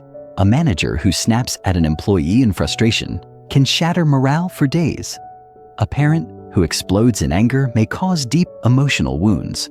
Conversely, when leaders regulate their emotions, they model maturity and self-control, creating a culture of respect and psychological safety. Emotional regulation in these contexts includes the capacity to remain steady in the face of provocation, to offer feedback without shaming, and to lead with calm clarity during crises. It also means managing one's own insecurities, ego, and fears so they don't bleed into communication. In negotiations, regulation helps maintain strategic thinking and emotional detachment. It enables us to advocate for our needs without aggression and to listen actively even when the stakes are high. Navigating power responsibly requires us to be deeply aware of our emotional impact and to regulate in a way that fosters equity, dignity, and trust. Training the brain for emotional regulation. The good news is that emotional regulation is a trainable skill. The brain's neuroplasticity means that, with consistent practice, we can rewire our responses and build new emotional habits. Techniques such as mindfulness meditation, journaling, deep breathing, and body-based awareness practices are powerful tools for cultivating regulation. Mindfulness, for example, trains us to observe our thoughts and emotions without judgment, which weakens their grip on us. Journaling allows us to process emotions through reflection and insight. Deep breathing activates the parasympathetic nervous system, calming the body's stress response and restoring a sense of safety. Over time, these practices strengthen the prefrontal cortex, the part of the brain responsible for impulse control, decision-making, and emotional modulation, and quiet the amygdala, which governs fear and reactivity. With regular practice, we become less reactive, more centered, and more capable of maintaining emotional equilibrium in the face of stress. This neurological resilience directly enhances our social intelligence, allowing us to stay present, composed, and effective in our interactions. Real-world applications of emotional regulation. Let's consider how these principles of emotional regulation apply in everyday scenarios. In romantic relationships, moments of misunderstanding can easily spiral into conflict if both partners are emotionally reactive. But if even one person can pause, take a breath, and express their feelings calmly and vulnerably, the dynamic often shifts dramatically. "I feel hurt when you cancel plans without letting me know" is vastly more effective than "you never respect my time." In the workplace, a leader who receives negative feedback might feel defensive, but if they can regulate that response, they might say, "I appreciate you being honest. I'd like to understand more." In family settings, a parent confronted with a teenager's anger might initially feel triggered, but with regulation, they can respond with curiosity. It seems like something's really bothering you. Want to talk about it? These everyday examples illustrate that regulation doesn't remove emotion. It allows emotion to be expressed in ways that invite connection, clarity, and healing. In every context, our ability to manage our internal emotional state determines the quality of our communication and the strength of our relationships. The long-term rewards of emotional mastery. Mastering emotional regulation offers rewards that extend far beyond any single conversation. It reshapes the way we experience ourselves and others. With regulation, we become less beholden to emotional turbulence and more anchored in our values. We respond to life with greater composure, wisdom, and compassion. Relationships become less reactive and more responsive, less fraught with drama, and more rooted in mutual understanding. We begin to trust ourselves more deeply, knowing that even when emotions arise, we can handle them with integrity and care. This inner trust radiates outward, inviting others to feel safe, seen, and respected in our presence. Over time, emotional regulation becomes a quiet strength, a presence that influences and elevates every interaction we have. Chapter 8: Decoding the Unspoken, Mastering Nonverbal Communication. The language beneath words. Understanding body language as emotional context. In every conversation, there exists an invisible dialogue running beneath the words, one that often communicates more honestly, instinctively, and powerfully than anything that is spoken aloud. Body language, the core of nonverbal communication, is the subtle symphony of movement, expression, posture, and orientation that frames and colors our interactions. The way a person holds their shoulders during a discussion can speak volumes about their confidence or anxiety. A glance can express warmth or contempt, while a slight pullback of the head may signal doubt, disapproval, or discomfort, even if the accompanying words suggest agreement. The fascinating thing about body language is that it operates both involuntarily and habitually, revealing our subconscious emotional states to attentive observers. People often try to manage their spoken words, but far fewer succeed in fully controlling their nonverbal signals. This makes body language a powerful tool for anyone seeking to deepen their social intelligence. However, the key lies not in memorizing mechanical interpretations, such as assuming a person is lying because they look up to the left, but in learning to observe holistically. True mastery of body language means contextualizing gestures within the broader emotional environment of the conversation and understanding that each person expresses themselves differently. A friend's habit of biting their lip when nervous is not the same as another person's tendency to fidget when bored. Instead of imposing pre-constructed meanings onto these behaviors, socially intelligent individuals begin by noticing patterns and asking inward questions. Is this normal for this person? Has something changed in their demeanor? Are their words aligned with what their body is saying? In doing so, we shift from trying to read people like textbooks to engaging them as complex living narratives. When we pay close attention to facial expressions, posture shifts, breathing patterns, and proximity, we gain access to the subtle emotional truths that might never be articulated in speech, but which are essential to mutual understanding, connection, and trust. The art of attunement, mirroring, empathy, and presence in nonverbal exchange. While recognizing others' body language is important, the deeper art of nonverbal communication lies in attunement, the ability to emotionally and physically sync with others in a way that fosters connection and resonance. This kind of attunement is not merely about copying someone's posture or parroting their tone. It involves tapping into the emotional current of a conversation, allowing one's body, face, and energy to reflect an authentic sense of presence. When we are attuned to someone, we subtly mirror their expressions, match their tone, and adapt our gestures to align with theirs. This mirroring creates a neurological feedback loop called limbic resonance, in which both parties begin to feel more emotionally safe, understood, and connected. For example, when someone is grieving and speaks in a soft, trembling voice, attunement means lowering your own voice, softening your expression, and creating a space that honors their pain without needing to fill the silence with solutions. In tense negotiations, attunement may mean adopting a neutral but engaged body posture, leaning in slightly, nodding slowly, holding eye contact without staring, signaling to the other person that you're fully present and open to dialogue. It's important to note that effective attunement requires genuine empathy, not manipulation.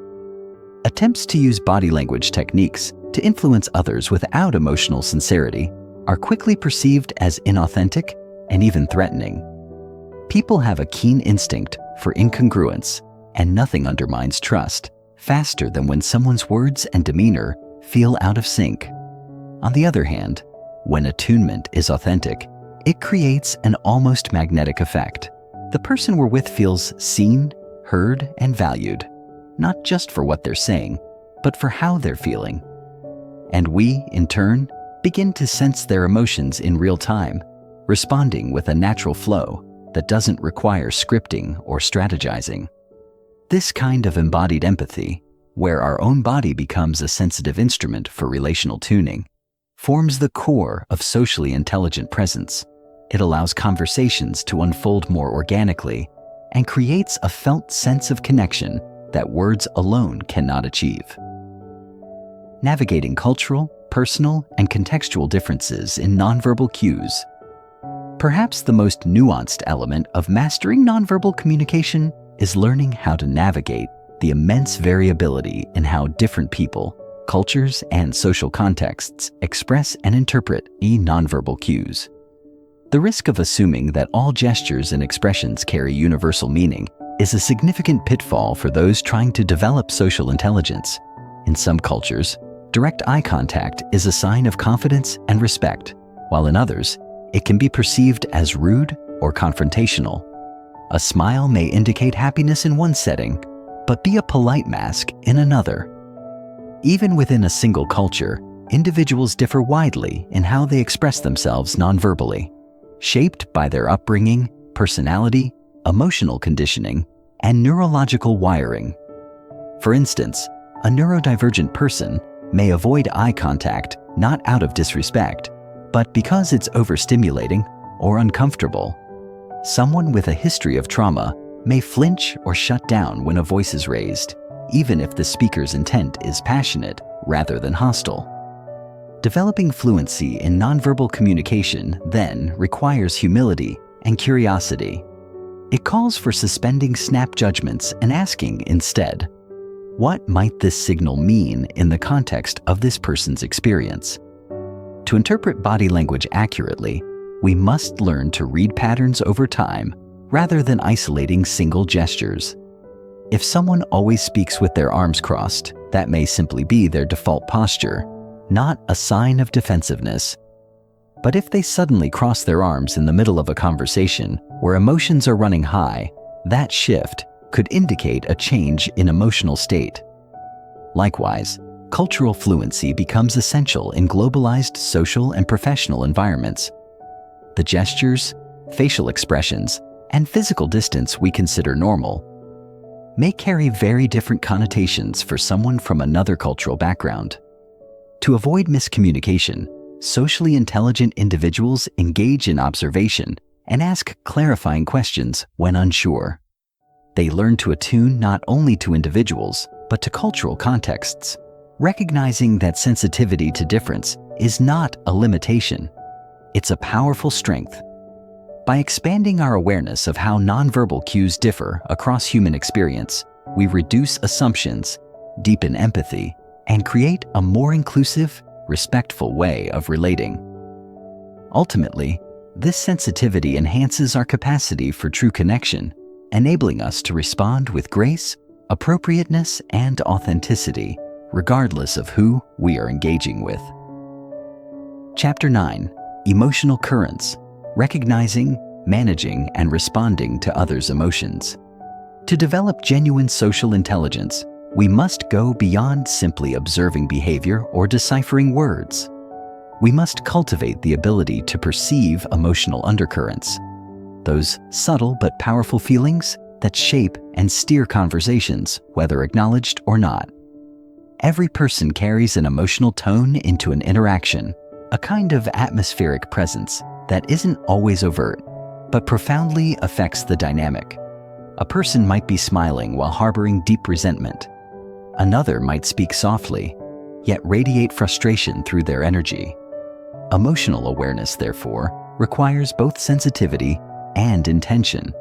It means actively tuning into others, not just for what they say or show, but for what they feel, especially when those emotions are hidden beneath social niceties, politeness, or distraction. Recognizing emotional states involves attuning to micro-expressions, shifts in voice, breathing patterns, pace of speech, and other subtle cues that most overlook. But just as crucial is the discipline of staying emotionally centered within oneself, so that we don't mistake our own emotional noise for that of others. When we are too reactive or overly self-focused, our perception of others becomes clouded. Instead, developing true emotional awareness begins with a quiet internal posture, one that listens as much with the heart as with the ears. Over time, this posture trains us to spot when a conversation feels off, when someone's words don't align with their emotional state, or when there's something left unsaid that matters. This awareness is not about prying or assuming, but about creating space. When people feel seen emotionally without being judged or interrogated, they often open up more honestly and vulnerably. Emotional awareness becomes a gift, an invitation for truth to emerge, for deeper connection to form. In this way, emotional sensitivity is not weakness, it is relational strength. It allows us to engage with others not merely on the surface of behavior, but at the deeper level of their emotional reality, where trust, meaning, and real change reside. Emotional regulation, responding. Instead of reacting in social situations. Once we've developed a sense of others' emotional currents, the next essential skill is emotional regulation. The ability to manage our own internal emotional responses so we can respond with clarity, empathy, and composure. In emotionally charged moments, whether in conflict, high-stakes conversations, or moments of vulnerability, it's easy to be swept up by our own feelings. Our brain's limbic system, which governs our fight, flight, or freeze responses, often reacts before our rational mind can intervene. This is why people say things they regret, raise their voice, withdraw, or become defensive, not because they intend to, but because they haven't trained themselves to pause, process, and choose a better response. Emotional regulation is that pause. It's the brief but powerful moment when we take a breath, notice what's rising within us, and make the conscious choice to respond wisely rather than impulsively. This skill is not innate. It's built over time through self-awareness, reflection, and intentional practice. It begins with recognizing our own emotional triggers.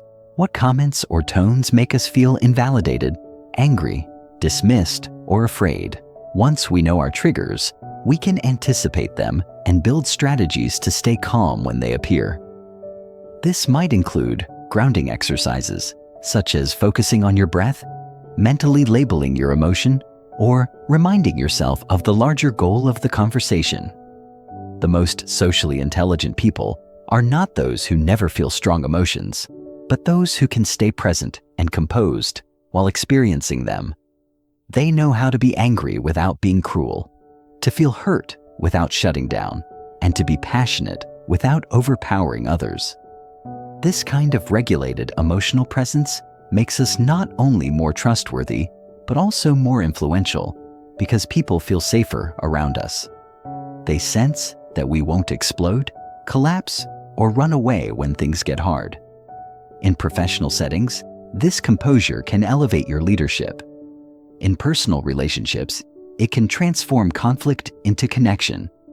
And in daily life, it allows you to face difficult people and situations with courage and grace. Emotional regulation, in essence, is a form of self-leadership. It's how we bring the best of ourselves into our interactions, even when challenged. Emotional responsiveness. Meeting others where they are with empathic precision. Understanding and managing emotions is not enough unless we translate that insight into action, into how we respond to others in a way that is attuned, compassionate, and constructive. Emotional responsiveness is the art of meeting people where they are emotionally, not where we wish they were. It means listening with more than just our ears and responding with more than just solutions. When someone shares frustration, they often don't need advice. They need acknowledgement. When someone expresses excitement, they want us to share in their joy, not dampen it with skepticism. Emotional responsiveness is about giving people what they need emotionally in that moment, which might differ from what we think they need logically. This kind of precision requires us to set aside our own agenda long enough to fully inhabit the emotional world of the other person, even briefly. It also means adapting our tone, timing, and content to match the emotional state of the conversation. If someone is deeply anxious, offering blunt facts may feel cold or dismissive. A softer, more validating approach can create the safety needed for their mind to open. Conversely, if someone is spiraling into overwhelm, an overly emotional response from us might escalate the situation further. Instead, providing calm, grounded energy can help anchor them. Emotional responsiveness is not about being fake or overly accommodating. It's about being strategically human. It's about choosing our responses in a way that honors both the truth of the other person and the integrity of the interaction. It often involves emotional labor, managing our own feelings to create a better emotional experience for someone else. While this effort can be taxing, it's also deeply rewarding. When someone feels truly met, when their emotional reality is not only seen but skillfully responded to, they feel loved, respected, and empowered. Relationships deepen, conflict de-escalates, trust grows. In professional environments, emotional responsiveness can make the difference between being a manager and being a leader, between having authority and having influence. It creates a culture of mutual respect where people feel safe bringing their full selves to the table. And in personal life, it strengthens every bond we care about. Practicing emotional responsiveness is an ongoing journey, but every time we succeed, we bring more empathy, kindness, and effectiveness into the world. And that, in the end, is what social intelligence is truly about. Not just understanding others, but uplifting them. Chapter 10. Navigating difficult conversations, turning tension into trust. Understanding the landscape of difficult conversations. Difficult conversations are not inherently negative. They are simply interactions charged with emotion, uncertainty, and stakes that matter. These can range from addressing a breach of trust with a friend, giving hard feedback at work, confronting harmful behavior in a family member, or even saying no to something you care about. What makes these conversations difficult is not the topic itself, but the emotional terrain around it. Fear of conflict, fear of rejection, fear of losing the relationship, or simply not having the words to articulate complex feelings. Most people approach these moments with a fight or flight mindset, either charging in too aggressively or avoiding them entirely. Neither approach works well. Avoidance breeds resentment and silence corrodes connection, while aggression often invites defensiveness and escalates tension. Navigating such conversations effectively requires first acknowledging their complexity. It means preparing ourselves emotionally and mentally before stepping into them, recognizing that success is not just about being right, but about preserving dignity, ours and theirs. To do this, we must be intentional. What outcome do we really want? What is the deeper need we're trying to express? Clarity on these questions grounds us. It shifts the focus from simply unloading our truth to fostering mutual understanding. In truth, difficult conversations are less about winning and more about listening well, speaking clearly, and holding space for both perspectives to breathe. When we come in with curiosity rather than control, with empathy instead of judgment, the conversation changes shape, tension gives way to exploration, and opposition becomes an opportunity to collaborate. The best conversations, yes, even the hard ones, become transformative not because they avoid discomfort, but because they navigate it with care, courage, and conscious presence. The power of framing and emotional tone. What we say matters, but how we say it often matters more. In difficult conversations, tone is everything. An accusatory tone can turn a well-meaning observation into an attack, while a gentle, sincere tone can make even challenging truths easier to receive. Framing is the act of consciously shaping how we present what we need to say, so it aligns with our intention and respects the emotional state of the other person. This doesn't mean being manipulative or inauthentic. Rather, it means owning our perspective without invalidating theirs. For example, instead of saying, "You never listen to me," we might say, "I feel unheard when we talk, and I'd love for us to understand each other better." This reframes the issue from blame to connection. It opens a door instead of building a wall. Thoughtful framing also requires us to examine our emotional tone. What energy are we bringing into the conversation? Are we tense, irritated, sarcastic, or guarded? Or are we centered, calm, and grounded? Our tone communicates more than our words ever could. People respond to tone intuitively, often reacting to how we feel rather than what we say. If we approach with a sincere desire to understand and be understood, it creates psychological safety, a state where both people feel emotionally secure enough to be real. This safety is what allows truth to surface without defensiveness. When we begin a tough conversation with warmth, curiosity, and humility, we create a container strong enough to hold vulnerability. And within that container, people are far more willing to meet us halfway.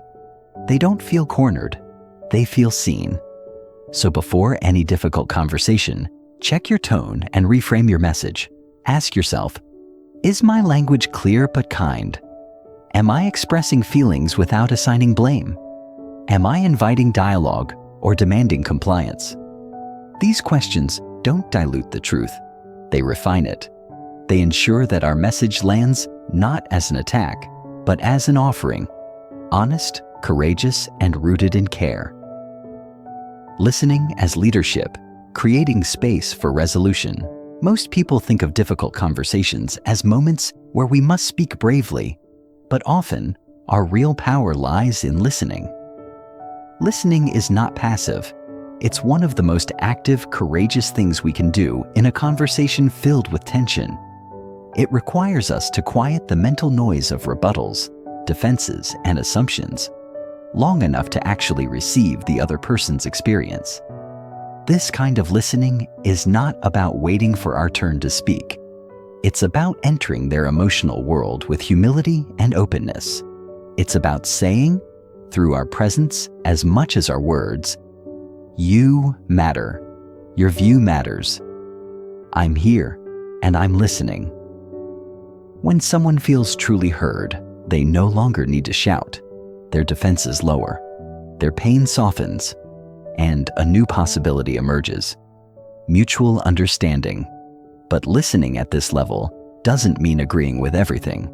It means validating the emotion, even if we challenge the conclusion. It means reflecting back what we hear, asking clarifying questions, and staying emotionally regulated when their words sting or surprise us. True listening is leadership because it leads the conversation away from conflict and toward connection. It models respect, fosters empathy, and creates the emotional spaciousness needed for resolution. And when it's our turn to speak, we do so with greater wisdom, because we've taken the time to understand before we respond. Listening also helps us adjust our message in real time. Sometimes what we thought was the issue is not what's really hurting them. Or we may discover that our intent was misunderstood in ways we couldn't have anticipated. These insights only come when we allow others the dignity of being fully heard. In the end, difficult conversations succeed not because we avoid discomfort, but because we face it together. With words, yes, but even more so with listening hearts and steady presence. When both people feel seen and respected, even the hardest truths can land softly. Trust isn't broken by truth. It's broken by the way we handle truth without care. Listening then becomes our most potent instrument of repair. Chapter 11. The Art of Influence, Shaping Outcomes with Subtlety and Integrity. Influence is not about manipulation, coercion, or dominating others. True influence is about creating environments where people feel seen, heard, and understood, enabling them to make choices aligned with their best interests, and often with your own. This may seem paradoxical, but the essence of influence lies in alignment, not force. The art of influencing others begins with understanding their needs, desires, fears, and motivations. It's about recognizing the internal dialogues that guide their decisions and offering them pathways that resonate with their values and goals. In every interaction, there are invisible forces at play: assumptions, biases, social norms, and emotional triggers that shape how people perceive you and the situation at hand. By becoming aware of these forces, you can gently steer conversations toward outcomes that benefit both parties. Unlike manipulation, which seeks to gain something at another's expense, ethical influence seeks mutual benefit. It is an exchange, not a one-sided transaction. To influence effectively, you must first understand the psychology of the people you engage with. How do they perceive their world? What drives them? What makes them feel respected or disrespected? Understanding these nuances creates a foundation for influencing with integrity. Influence is about suggestion, not imposition, offering ideas, insights, and choices that lead the other person to think and act in a way that is congruent with their needs, even if those needs are still emerging in their minds. This is where subtlety comes into play. Influence rarely works through overt, aggressive tactics. Instead, it operates in the quiet spaces of conversation, the pauses between words, the unspoken suggestions embedded in language, and the gestures that support or contradict verbal communication. The most skilled influencers don't need to command or demand. They invite others to discover for themselves the value of an idea, a solution, or a perspective. This method is both art and science, requiring both emotional intelligence and cognitive insight. It requires patience, as well as the ability to lead without pushing. When we influence in this way, we give the other person the autonomy to feel they made the decision themselves, even if we guided them to that point. This is the paradox of effective influence. It is the most powerful when it feels the least forceful. At the core of influence lies trust. Without trust, influence is nothing more than manipulation. People will not follow someone they do not trust. They will not be persuaded by someone they do not believe has their best interests at heart. Therefore, the first and most important tool in the art of influence is authenticity. Authenticity is not simply being honest. It is being consistent in our words, actions, and intentions. It means showing up in the world with integrity, with a sense of wholeness, and without pretense. When others sense that we are authentic, they are more likely to open themselves to our influence. This authenticity must be visible in every interaction, whether through the transparency of our actions, the sincerity of our words, or the alignment of our values. When we are congruent, when what we think, say, and do are aligned, we send a powerful signal to others that they can trust us. This kind of trust building is slow and steady, built not through grand gestures, but through consistent, everyday actions. The more others can see that we are true to our values, the more they will feel secure in our presence. They will know that we are not motivated by hidden agendas, but by a genuine desire to serve, help, and connect. Authenticity, however, is not just about being real in a way that makes us comfortable. It also requires us to show vulnerability and admit mistakes. When we acknowledge our shortcomings and express genuine remorse for past missteps, we demonstrate to others that we are humble and self-aware. This humility deepens trust because it creates a shared sense of humanity. When others see that we are not perfect but are committed to doing better, they feel more connected to us and more willing to be influenced by us. Authenticity also means recognizing that influence is a shared process, not a one-way street. We influence others not by demanding obedience, but by engaging in meaningful, reciprocal relationships. This is how influence becomes a tool for growth, for both the influencer and the influenced. When we build influence through authenticity, we create a foundation of trust that enables us to navigate difficult situations, negotiate complex issues, and lead effectively, knowing that the people we engage with are walking with us, not following us blindly. The subtle use of persuasion techniques, navigating influence with grace. While authenticity is the foundation, there are specific techniques that can subtly enhance our ability to influence others. These techniques are rooted in human psychology and are most effective when used ethically, with the intention of creating mutual benefit. The first of these techniques is the principle of reciprocity. People are more likely to respond positively when they feel they have received something of value. This doesn't always mean material gifts. It can be something as simple as giving someone our time, attention, or a genuine compliment. By offering something first, whether it's an insight, an act of kindness, or even a listening ear, we create a sense of obligation in others to reciprocate. This sense of reciprocity is hardwired into human nature. Another powerful technique is social proof. People tend to follow the crowd, especially in uncertain situations.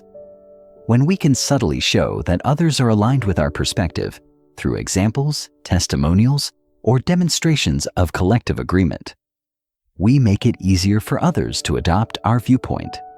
This technique works because humans have an innate desire to belong to a group. The next technique is scarcity.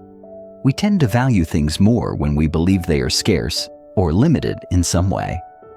By highlighting the unique nature of an opportunity, a resource, or an idea, we tap into this psychological trigger. This does not mean misleading others about the value of something. It simply means framing an idea or opportunity in a way that highlights its uniqueness, its timeliness, or its potential for growth. A fourth technique involves the principle of authority. People are more likely to be influenced by those they perceive as experts or credible sources of information. This doesn't require us to be an expert in everything we engage with, but rather to position ourselves as credible through our knowledge, experience, or demonstrated expertise. By communicating confidence in what we offer, backed by knowledge or past success, we increase our ability to influence. Finally, we have the principle of consistency. Once people commit to something, they are more likely to follow through, especially if their commitment is public or written down. This technique plays on our need to be consistent with our own actions and words. By encouraging small initial commitments, whether it's a small agreement, a shared decision, or even a simple yes to a question, we pave the way for greater agreement down the line. Each of these techniques, when used skillfully and ethically, can enhance our influence in meaningful ways. However, they must always be grounded in authenticity. Influence at its best is never about manipulation. It's about helping others see the value of our ideas, guiding them gently toward decisions that align with their best interests, and doing so with empathy, respect, and integrity. Chapter 12. Developing Empathy, the Cornerstone of Human Connection. The nature of empathy, understanding beyond the surface. Empathy is the capacity to understand and share the feelings of another. It is the fundamental glue that binds human relationships and creates a space where individuals feel heard, seen, and valued. However, empathy is often misunderstood. It's not merely about feeling sorry for someone or feeling what they feel. It's much deeper than that. True empathy involves stepping outside of yourself to experience the world through someone else's eyes. It is the ability to recognize their emotions, understand the root causes of those emotions, and respond in a way that acknowledges and validates their experience. The first layer of empathy is cognitive, understanding the emotions of others and recognizing their perspective. This means being able to put yourself in their shoes, even if their world is vastly different from your own. Cognitive empathy is not about agreeing with their point of view, but about understanding it. It's about suspending judgment and listening actively, asking questions, and observing their body language to gather as much information as possible about how they are feeling. The second layer is emotional empathy, feeling what the other person feels. This doesn't mean losing yourself in their emotions, but rather being able to resonate with their experience. Emotional empathy allows us to connect with others on a deeper level, as we are not just observing their emotions, but also emotionally attuned to them. Finally, the third layer is compassionate empathy, which goes beyond understanding and feeling to include the desire to help or alleviate their suffering. Compassionate empathy involves acting on the understanding and emotional resonance we experience to support the other person in meaningful ways. Empathy is not a one-size-fits-all skill. It varies depending on the relationship and the context. In a professional setting, empathy might look like understanding a colleague's frustration with a difficult task and offering practical solutions. In a personal relationship, it might involve sitting with someone in their grief and offering comfort without trying to immediately fix the problem. Regardless of the context, empathy is always rooted in active listening, attentiveness, and a genuine desire to understand. It is the art of connecting with another person on a human level, beyond words, and recognizing their inherent value. When empathy is present, it creates a safe space for authentic connection to blossom. People feel understood and appreciated, and this strengthens relationships, builds trust, and fosters a sense of belonging. Active listening. The heart of empathy. Listening is the foundation of empathy. Without active listening, empathy cannot exist. Active listening is more than hearing someone speak. It is an intentional, focused, and present act of engaging with the other person's words and emotions. It requires giving the speaker our full attention, removing distractions, and resisting the urge to interrupt or offer solutions before the speaker has finished expressing themselves. Active listening involves both verbal and nonverbal cues. Verbally, we might show that we are listening by paraphrasing what the other person has said, asking clarifying questions, or simply nodding in agreement. Non-verbally, our body language conveys attentiveness. Eye contact, open posture, and facing the speaker are all ways to demonstrate that we are engaged. The first step in active listening is to be present.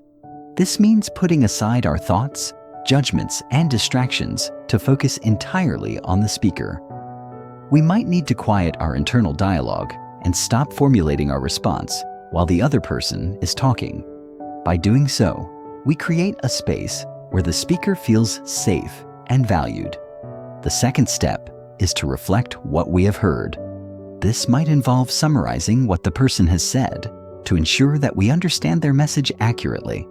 For example, what I'm hearing is that you're feeling overwhelmed by the project deadlines. Is that right? This shows the speaker that we are not just hearing their words, but are truly processing their emotions and thoughts. The third step is to empathize. Once we understand the content of what the speaker is sharing, we can offer emotional support by acknowledging their feelings. For instance, we might say, I can imagine how stressful that must be for you. It sounds like a lot to handle. Empathy here is not about fixing the problem, but about validating the person's emotions. It's about saying, your experience matters and I understand how you feel.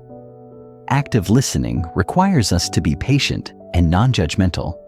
It is easy to fall into the trap of wanting to solve the problem or offering unsolicited advice.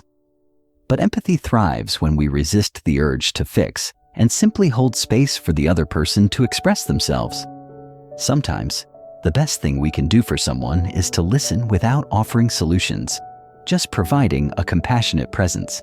Active listening is a skill that requires practice, but it is one of the most powerful tools for building empathy.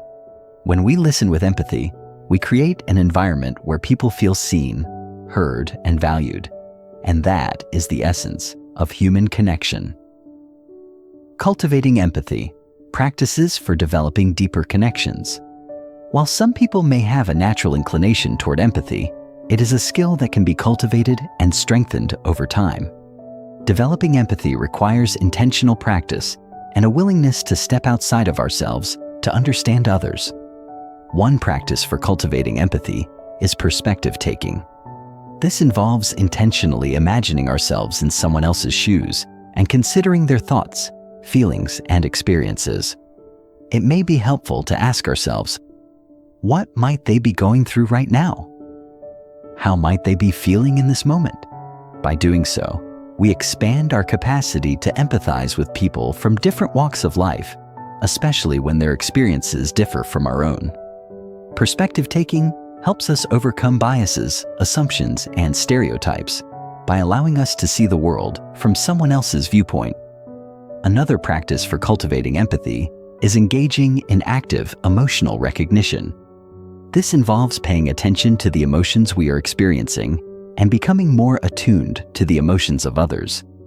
We can do this by observing facial expressions, body language, and vocal tone. Recognizing the emotions of others allows us to respond with greater sensitivity, tailoring our words and actions to their emotional state. It also helps us manage our own emotional reactions and avoid reacting impulsively. A third practice is mindfulness. Mindfulness is the ability to be fully present in the moment, without judgment or distraction. It allows us to connect with ourselves and others in a deeper way, without the noise of our thoughts or the distractions of technology. Practicing mindfulness helps us develop greater emotional intelligence, which is crucial for cultivating empathy. When we are mindful, we are better able to tune into the emotions of others and respond with kindness, patience, and understanding. Additionally, volunteering or engaging in acts of service can enhance empathy by exposing us to diverse experiences and challenges. When we serve others, we step outside of our own concerns and become attuned to the struggles and needs of those around us. Volunteering fosters a sense of shared humanity and strengthens our ability to connect with people from different backgrounds. Finally, practicing empathy also involves self-compassion. It's difficult to empathize with others if we are not compassionate with ourselves. By treating ourselves with kindness, we create the emotional space needed to offer empathy to others. When we accept our own vulnerabilities and imperfections, we are better able to extend the same understanding to those around us. Empathy is not just a skill, it is a mindset. It is a way of being in the world that values connection, understanding, and mutual respect. The more we practice empathy, the more we deepen our relationships and create meaningful connections with others. And in doing so, we contribute to a world where people feel valued, understood, and supported.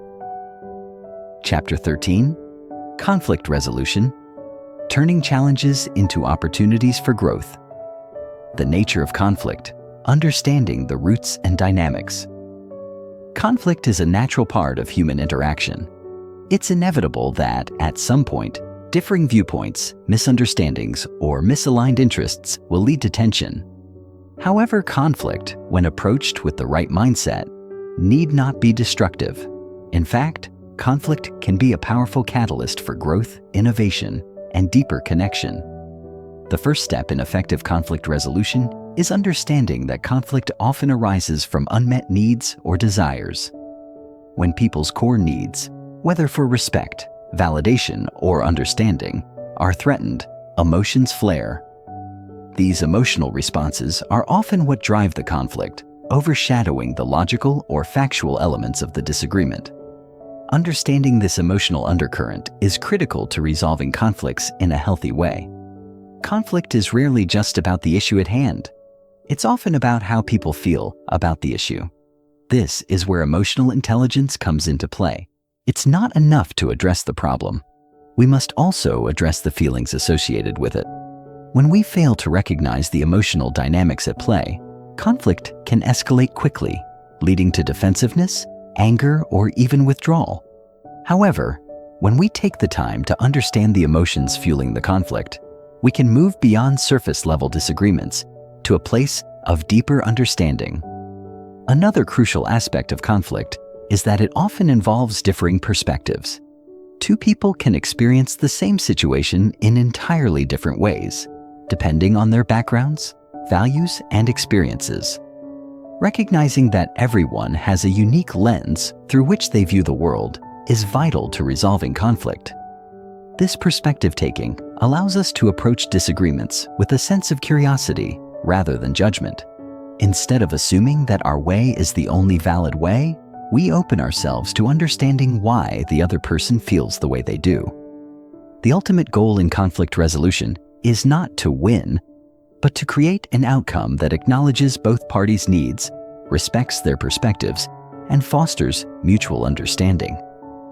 Conflict, when handled correctly, is an opportunity for both individuals to grow and strengthen their relationship. Strategies for resolving conflict, approaches that lead to positive outcomes.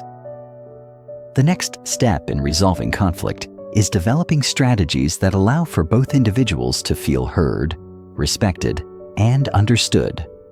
One of the most effective strategies for conflict resolution is active listening. Active listening, as explored in previous chapters, involves not just hearing the other person's words, but also understanding the emotions behind those words. It requires us to be fully present, to resist the urge to interrupt, and to demonstrate through both verbal and nonverbal cues that we are engaged and empathetic. When we listen actively during a conflict, we validate the other person's feelings and perspectives. This alone can go a long way toward de-escalating tension. Often, people in conflict simply want to feel heard. Once they feel understood, they are much more likely to be open to finding a solution. A second strategy is to use I statements rather than you statements. When we say, "You always interrupt me," the other person is likely to feel blamed and become defensive. However, if we say, "I feel frustrated when I'm interrupted," we are expressing our own experience rather than accusing the other person. This subtle shift in language can significantly reduce defensiveness and create a more open, non-confrontational dialogue. Another powerful strategy is reframing. Reframing involves taking a negative or challenging statement and presenting it in a more neutral or positive light. For example, instead of saying, "You're being unreasonable," we might say, "It seems like we have different priorities here. Let's try to understand each other's perspective." Reframing helps shift the focus from blame to understanding and collaboration. It transforms the conflict from a battle of wills into a problem-solving exercise. A fourth strategy involves finding common ground. In any conflict, there are often shared values or goals that both parties care about.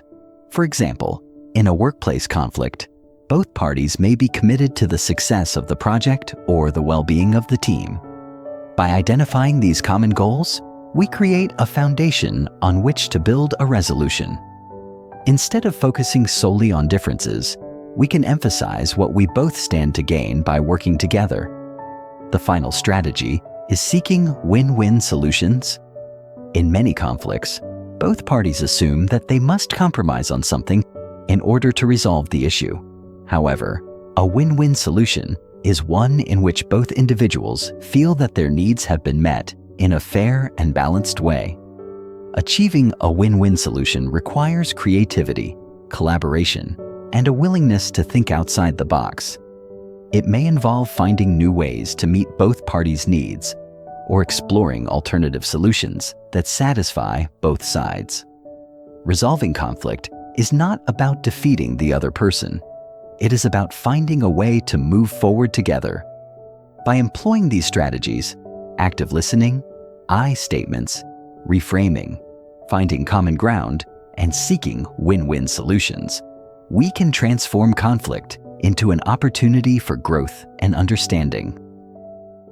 The role of emotional regulation, keeping calm in the face of conflict. One of the most challenging aspects of conflict is managing our own emotions. When we are engaged in a conflict, it is easy to get swept up in the heat of the moment, allowing our emotions to dictate our responses. However, emotional regulation is a key skill in conflict resolution. Emotional regulation involves recognizing and managing our emotions in a way that allows us to respond thoughtfully rather than react impulsively. The first step in emotional regulation is self-awareness. This means noticing when our emotions are rising and becoming conscious of the physical sensations that accompany those emotions. Do we feel tension in our bodies? Are our hearts racing? Are we clenching our fists or jaw? These physical cues can alert us to the fact that we are becoming emotionally triggered. Once we are aware of our emotions, we can then decide how to respond. One useful technique for managing strong emotions is taking a pause. When we feel ourselves becoming overwhelmed, we can take a deep breath, step away from the situation, and give ourselves time to calm down. This pause allows us to collect our thoughts and approach the situation with a clearer mind. It also prevents us from saying or doing things we might later regret. Another technique for emotional regulation is reframing our thoughts. Often, our emotional responses to conflict are fueled by our interpretation of the situation. If we view the conflict as a personal attack, we are more likely to respond with anger or defensiveness.